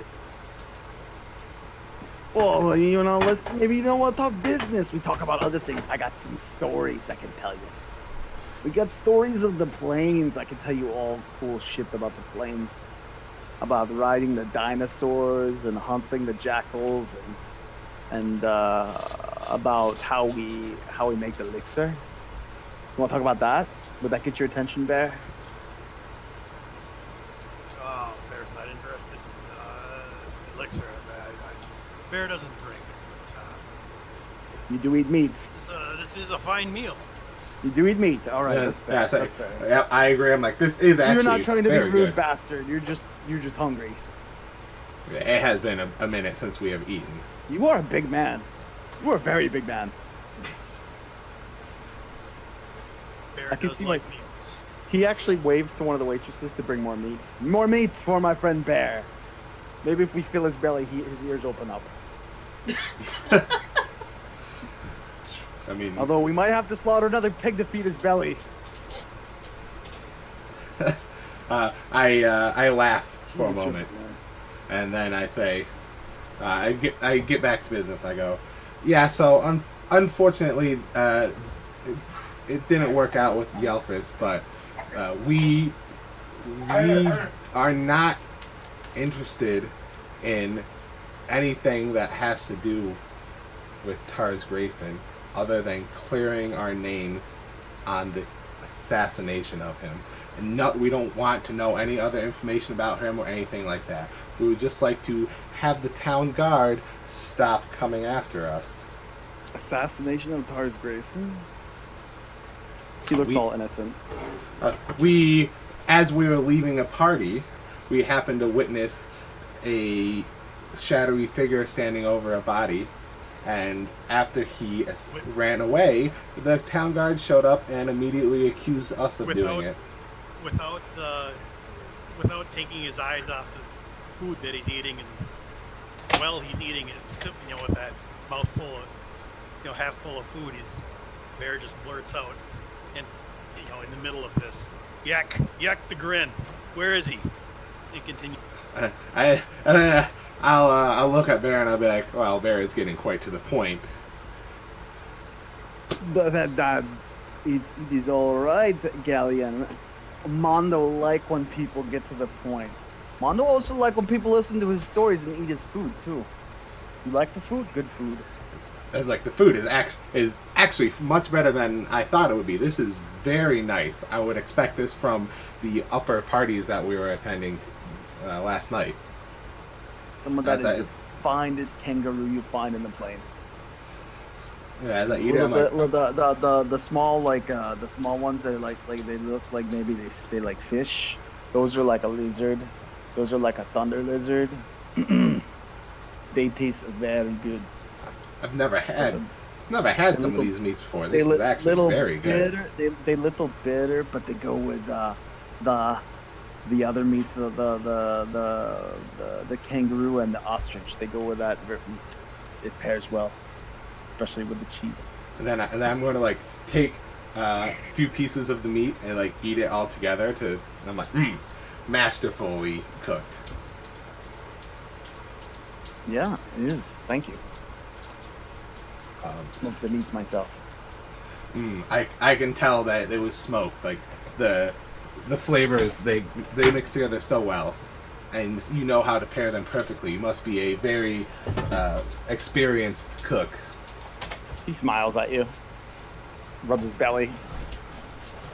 It's obvious, yeah. Yeah. So, what is it you want me to do? We were just curious if the man who knows everything might know the location of one named Yek the Grin. He is the person we're looking for to prove ourselves innocent of the crime we were accused of, so we can be on our way, because that's all that we want to do. He turns and he looks at Czar. Czar, Mondo. you don't know me personally, but would your people tell other people about your people when they do things, like when they deal with problems? Do you give away people that deal with problems for you? Your people, would they do that?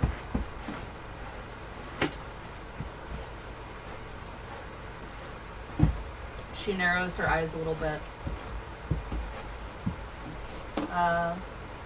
Do you give up one of your own like that? Or not your own, but people you work with? You just... He looks at you, Galleon, and he shrugs. It's What I'm asking is, you should enjoy the food and go on your way. It depends if they paid tribute or if they are actually a part of your clan. Oh, no. Clan Boromir would not have anything to do with this. No, we would never. No. So, I don't want to buy houses like that. Why we would not do that? But why did you have your man come to pay us off to not look into the man who was assassinated?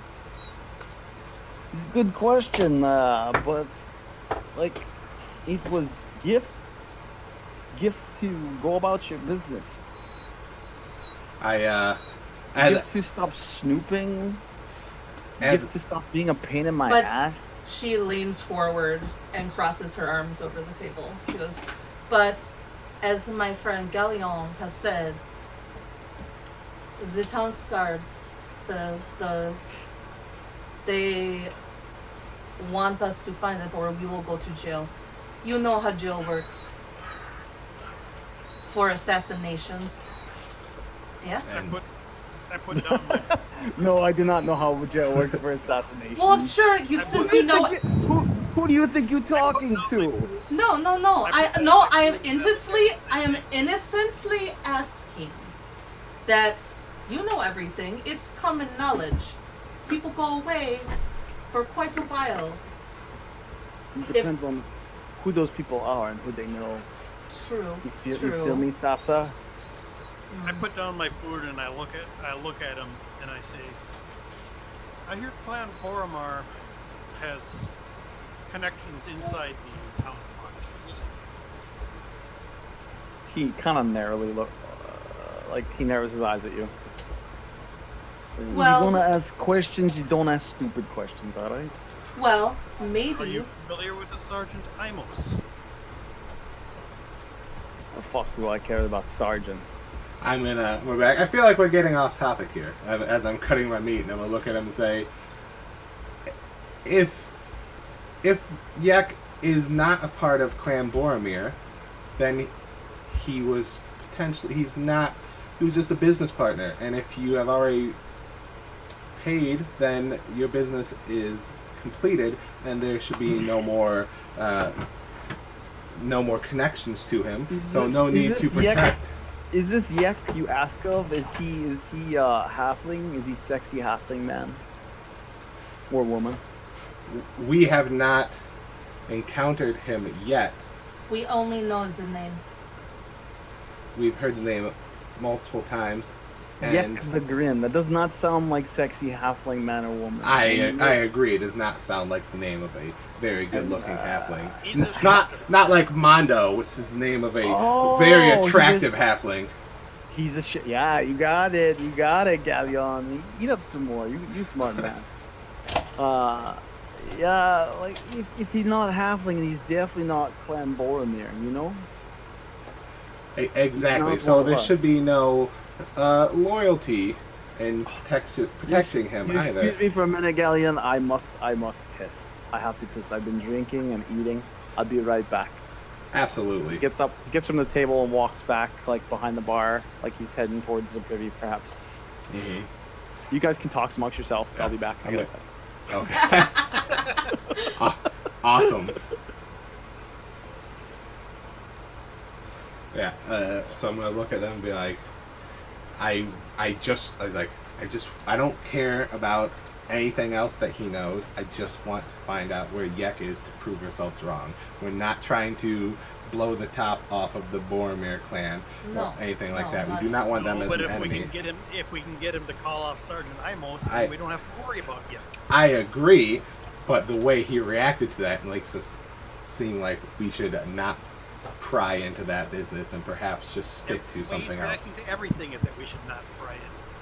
So here's the thing. Here's the thing. There is another option. We could ask him begrudgingly, since I don't want to do it. But we could ask him what we could do for him if he could make this go away. That is an option, and if he didn't react so negatively about the town guard, I was considering doing that too. And He's we still probably could. bullshitting. We probably could still, without specifically trying to mention that he has connections to the town guard, and maybe just ask what he could do as Mondo to make it go away.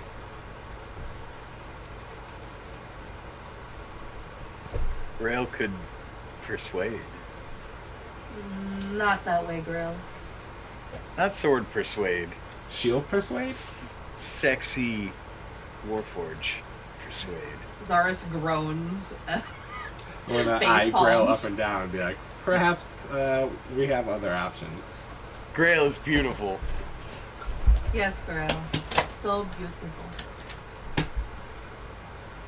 At highest shine of any Warforged.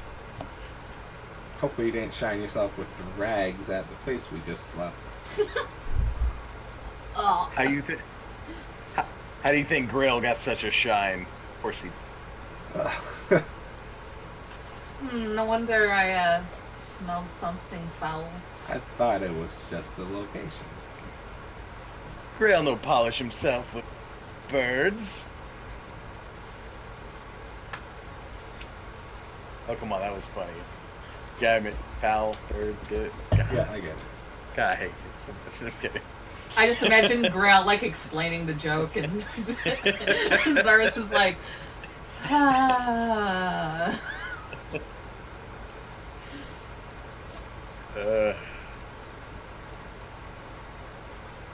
I just want to be able to do a persuasion check. Mine's really high. That's all I want. You hear, you guys, as you're talking amongst yourselves here at the table, you hear a halfling, poorly halfling whistling, and you can hear him taking, like, it's so eerily quiet in here, you can hear him taking the biggest dad piss you've ever heard anybody take in the back. And then like 3 or 4 minutes later, he comes back around the bar and walks back out to you. He's carrying, looks like a whiskey bottle and 5 glasses. Comes back to his seat, slams the whiskey bottle down, puts the glasses down, pops a cork, starts pouring drinks for each of you. Whether you drink them or not, up to you.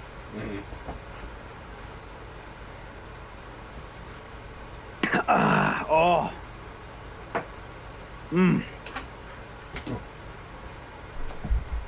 Oh, hair of the rhino. Oh, that shit will put hair in places the ladies won't like. I kind of like Grail has always wanted hair. And I take a swig and just down it. Mine always wanted always wanted them shaved. I'll take the glass and take a sip. I'm like, this is very, very top shelf whiskey. It's strong, but it is actually really smooth. Nice. It's in a very fancy bottle. Very old bottle, in fact. Like, surprisingly old.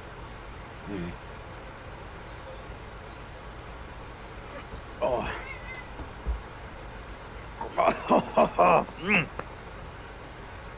All right, as we were talking about, yeah, we get back to the point. Let's.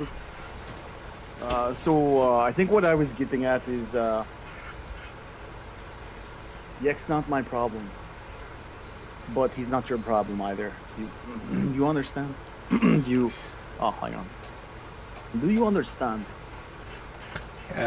He is our problem, actually, unless somehow, with your infinite wisdom, you can figure out a way to get the town guard to stop coming after us. Have you tried killing them? We have not tried that one yet. I don't know if we will be able to kill the entire town guard. Did you say there was a sergeant, pain in the ass sergeant? Yes. His name is Imos, yeah? Sergeant Imos, yes. He is the one that decided we were guilty, and we had until tomorrow morning to prove our innocence. Is Sergeant Imos a judge? We know very little about him other than he seemed like he was in charge. Then what fucking right does he have to tell you you're guilty, yeah? He clanks his glass up to yours. Like, That sounds like I'm that gonna sounds like dingo shit to me. I'm gonna- That sounds like dingo shit to me. Galleon. I'm gonna clank my glass with his and take another sip and be like, I agree. It is complete bullshit. I But mean, for the benefit of the doubt, I would prefer not to get surrounded by 20 men in the morning if we were, we were unable to prove our innocence. so who you proving innocence to? Sergeant Imos? Sergeant Imos, or perhaps if he has told any of his higher ups, whoever needs to know that we didn't do it. That's all I want to do is prove that we didn't do it, so we can be on our way. None of the other details matter to me. You don't. You don't actually care about catching. Just yak the grin then. No, we do not. That just seems like the best way to prove our innocence. If there was another way, then Yek the Grin would mean nothing to us. I mean, if you want, I don't know any Sergeant Imos. He's not one of mine. He's not one of my contacts. Maybe he'd disappear for the right price, yeah? I sit there and rub my chin a little bit.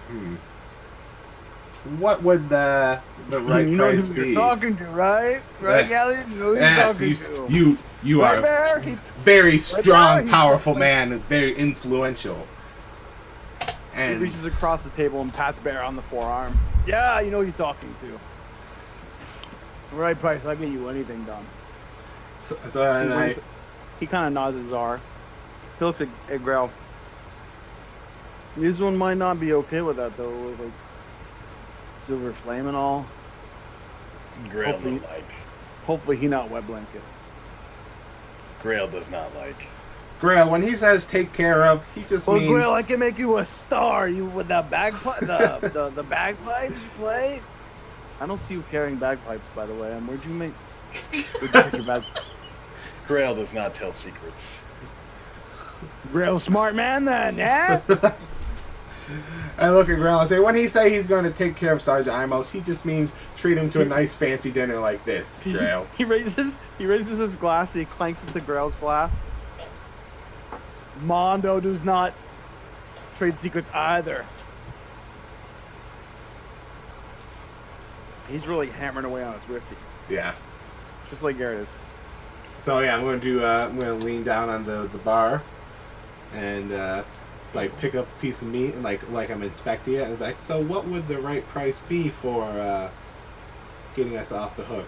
And then as I eat the meat that I'm playing with. Well, tell you what. The right price would be a little contract with me. Maybe he pulls out a pouch from his inside his jacket, and he pulls it out and lays it down. It's just some almonds. He sets them down in front of him and starts eating them. Maybe you come in contract with my people, you know? You mop the fucking floor with the Elfist. I'm gonna be honest with you. You mop the floor with him. He used to be a friend of mine, by the way, but fuck it. Can't take care of himself. You come work for us. All of you. Could definitely use a man inside the Silver Flame. No. Grail. His head snaps around, he looks at Bear. You haven't even heard my offer yet. You come work for me, you make lots of money. Lots of money. Work Yeah, I for agree you with as Barry. an If Yek works for you, I won't want the kind of money that your people. Nick is a subcontractor, you put it. Yeah? Da? He's a subcontractor. You can put limits on what you do and what you don't do. Some people are good at gutting people. Some people good at listening. Some people have nimble fingers. He points at Zara. And gutting people. Points at Zara again. some people know the arcane arts. He looks straight at Galleon. And some people, part of the most corrupt organization of all, with ties to everything. And he looks right at Grail. Grail thinks you should watch your tongue. And fuck that, this is Mono's place. I'm gonna watch my phone. I'm going to look at Mondo and say, is there any way we can discuss the details of this deal in private? We are in private. What are you talking? I'm kind of like gonna glance over at Grail and be like, he has little control over what he says. You think War Machine scared me? No worry about it. Very well. He scared people at Yelphus because he fucked Yelphus up, but actually, from what I heard from Little Birds, Bear, you fucked Yelphus up. Quite the uppercut you have. Like, it was quite a sight to see. Actually, Very it was strong for human. very Grail. surprising. Or very strong for human Bear. Big motherfucker. I'm like, very well then. But they might not be interested in hearing the deal, but I am. I mean, contract negotiable, right? Mm-hmm. Per DM? You've heard that phrase, yeah? Duh? Yep, duh. We could work something out, but in order to be able to do that, I need to have the town guard off of my back.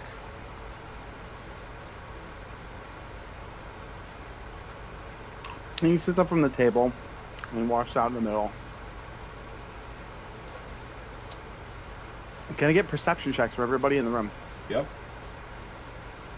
In the tower, please. Just assume it's in the tower unless you say otherwise. Just figure that way. Okay.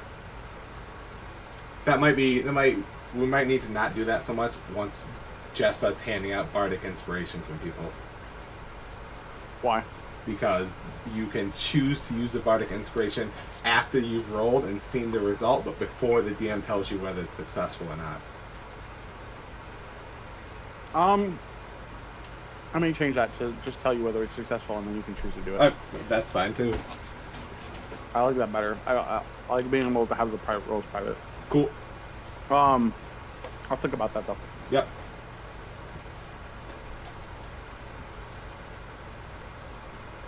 Everybody except for Czar, you hear what sounds like a muffled cry from upstairs, onto the back left corner, and it sounds like someone's thumping like something wooden on the floor, or like on the floor above you. There's that. Yeah, I'm going to glance up at the hearing of the thudding. Stands up and flips the table. So, Zaris still sits at the chair.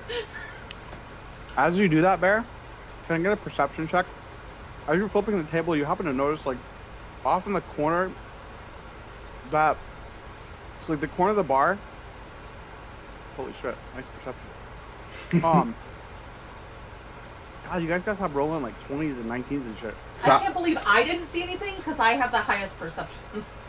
Yeah. This is Bear, because Bear was actually like flipping the table, and as he was doing it, he was looking in the back corner. So the back corner of the bar, you see something looks awfully like Kavil's shield and sword against the wall behind the bar. Well, I don't know anything. yeah, there's one that sees it. So you stand up and flip the fucking table while everybody's sitting there. I'm going full on aggressive here. I'm gonna start fighting. Reflex Bear! checks or dex checks for reflex for everybody who doesn't want to get covered in fucking beer and meat and cheese. Yep, Dex save. Yep.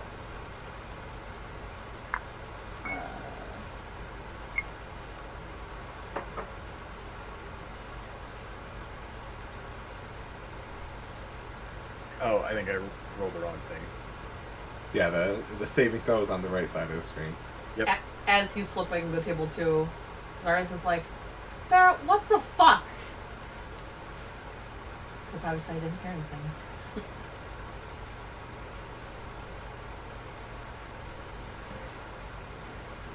Grill with Bear, tired of fleshling. Bear's been basically internally boiling this whole time. Yeah. It's very. I've been sitting here contemplating just throwing my whiskey in his eyes, starting that way. He's walking away from the table. Can you guys still hear me okay? Yep. Yeah. Yes. Okay. Well, if you said anything before that, no, but we heard you then. Nope.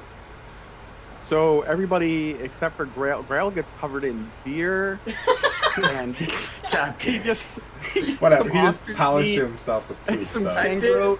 And He gets because some he's ostrich metal, meat and it's just sticking to him. Yeah. kangaroo, like intestines, like cooked kangaroo intestines in his face.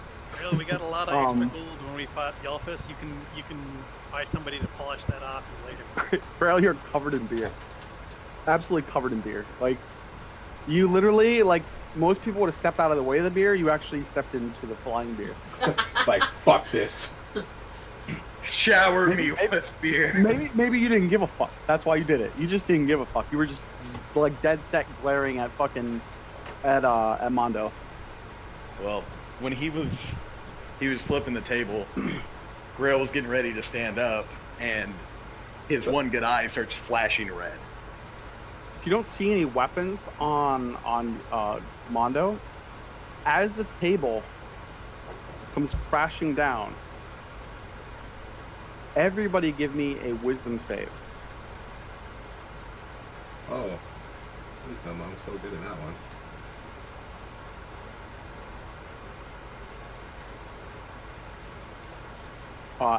It almost goes in slow motion. The table's like crashing down, the beer's flying on the Grail. The room suddenly gets unnaturally dark. Like super, like unnatural darkness.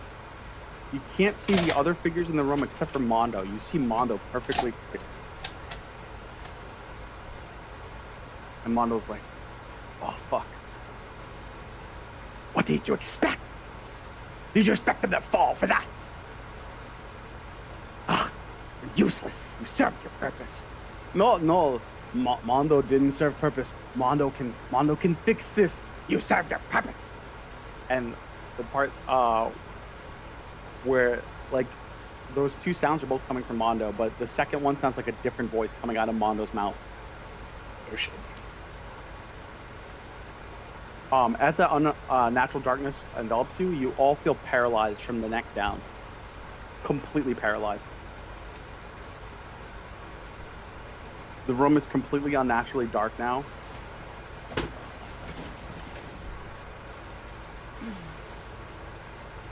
Mondo's face currently facing away from you, like a bit to the, like you can see the side of it, like the back side of his face. So you can see his lips moving a little bit, but he's otherwise facing away from you.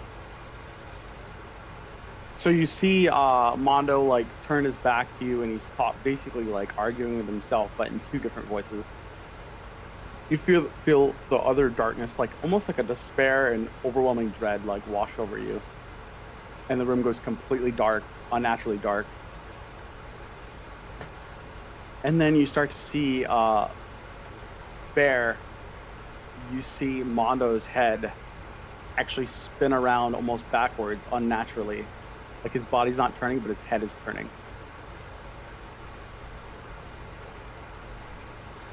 As his head turns, his body slowly turns too, but it's like he turned his head way too far backwards before he actually turned his body. And you see his eyes glow red, and then almost an ember color, if you catch my meaning. Bear. What's wrong, Bear? Cat got your tongue? Zom said you on a fool's errand. They both of you are none the wiser. You won't find any answers at Wargrave. I've made certain of that.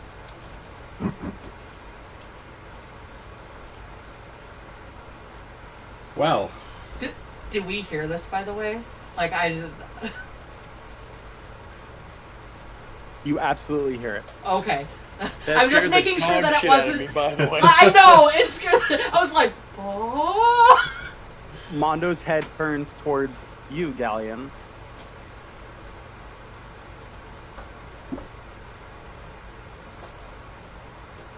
Galleon, Oh, sweet Galleon.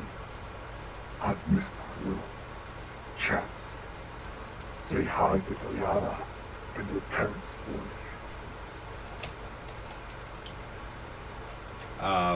As he says that to me, I kind of start like getting like a very strange, like twisted grin on my face as I look at him. It's like, I've not missed our conversations. You can all talk, by the way, just so you know. You're just paralyzed from the neck down. Mondo turns and looks at Grail.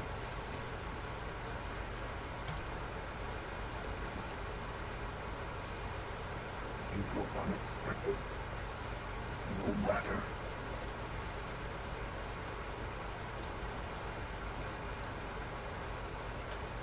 He then turns and looks at Czar.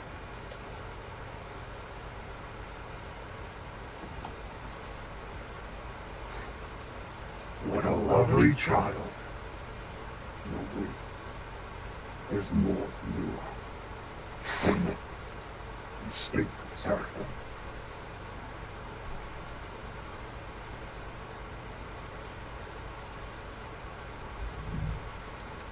Fuck you. Most interesting that you should all find one another again. Heh. How inconvenient. I suppose time to deal with that. A pity. I'd rather enjoy this little halfling puppet.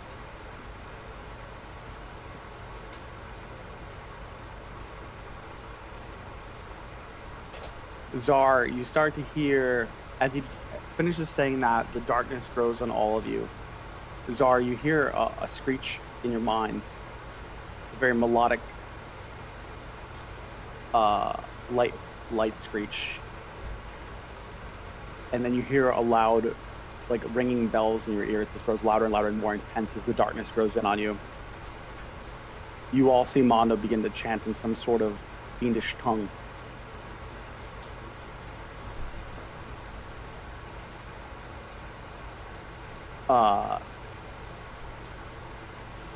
Galleon, Grail, and Bear all make perception checks, please.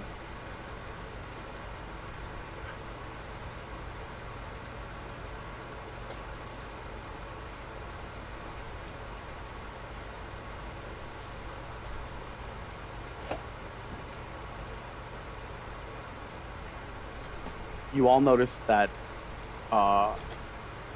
you actually also start to hear some sort of like distant bell sounds, like extremely light bell sounds that are getting stronger and stronger. They're very mystical in sense, and you all notice that Czar is actually starting to hover off the ground.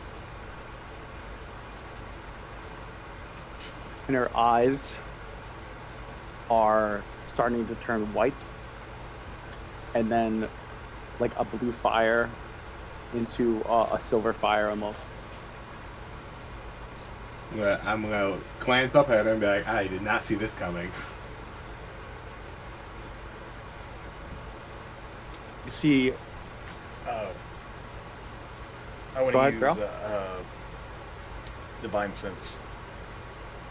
Can he, while paralyzed from the neck down? I will allow it, but let me get back to that, Cody. Okay, cool. Okay. Grail, let me get back to that once you use it. In all of your minds, the bells are getting louder. Czar, in your mind, you're hearing almost a celestial chant. Seconds, maybe minutes or hours go by. You guys can't tell. It's like the amount of dread that's washing over you is almost unbearable.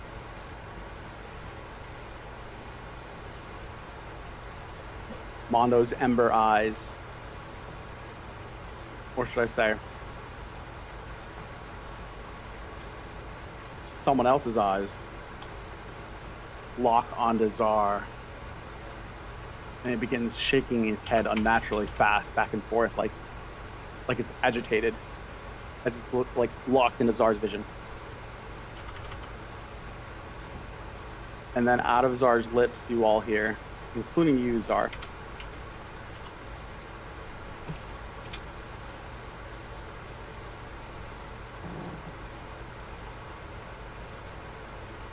No, it mustn't happen. Not to her.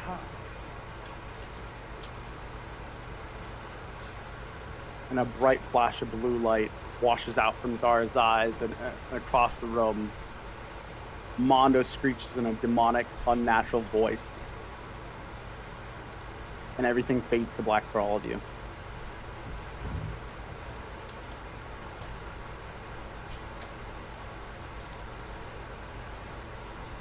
Perhaps moments later,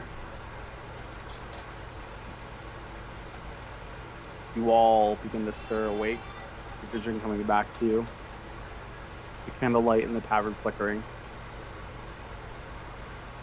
Where Mondo was, you're all prone on the ground, laying in a heap. Where Mondo was standing is a crumpled husk that's withered. Turn off the light. What once was a fat halfling. Roll initiative. All right.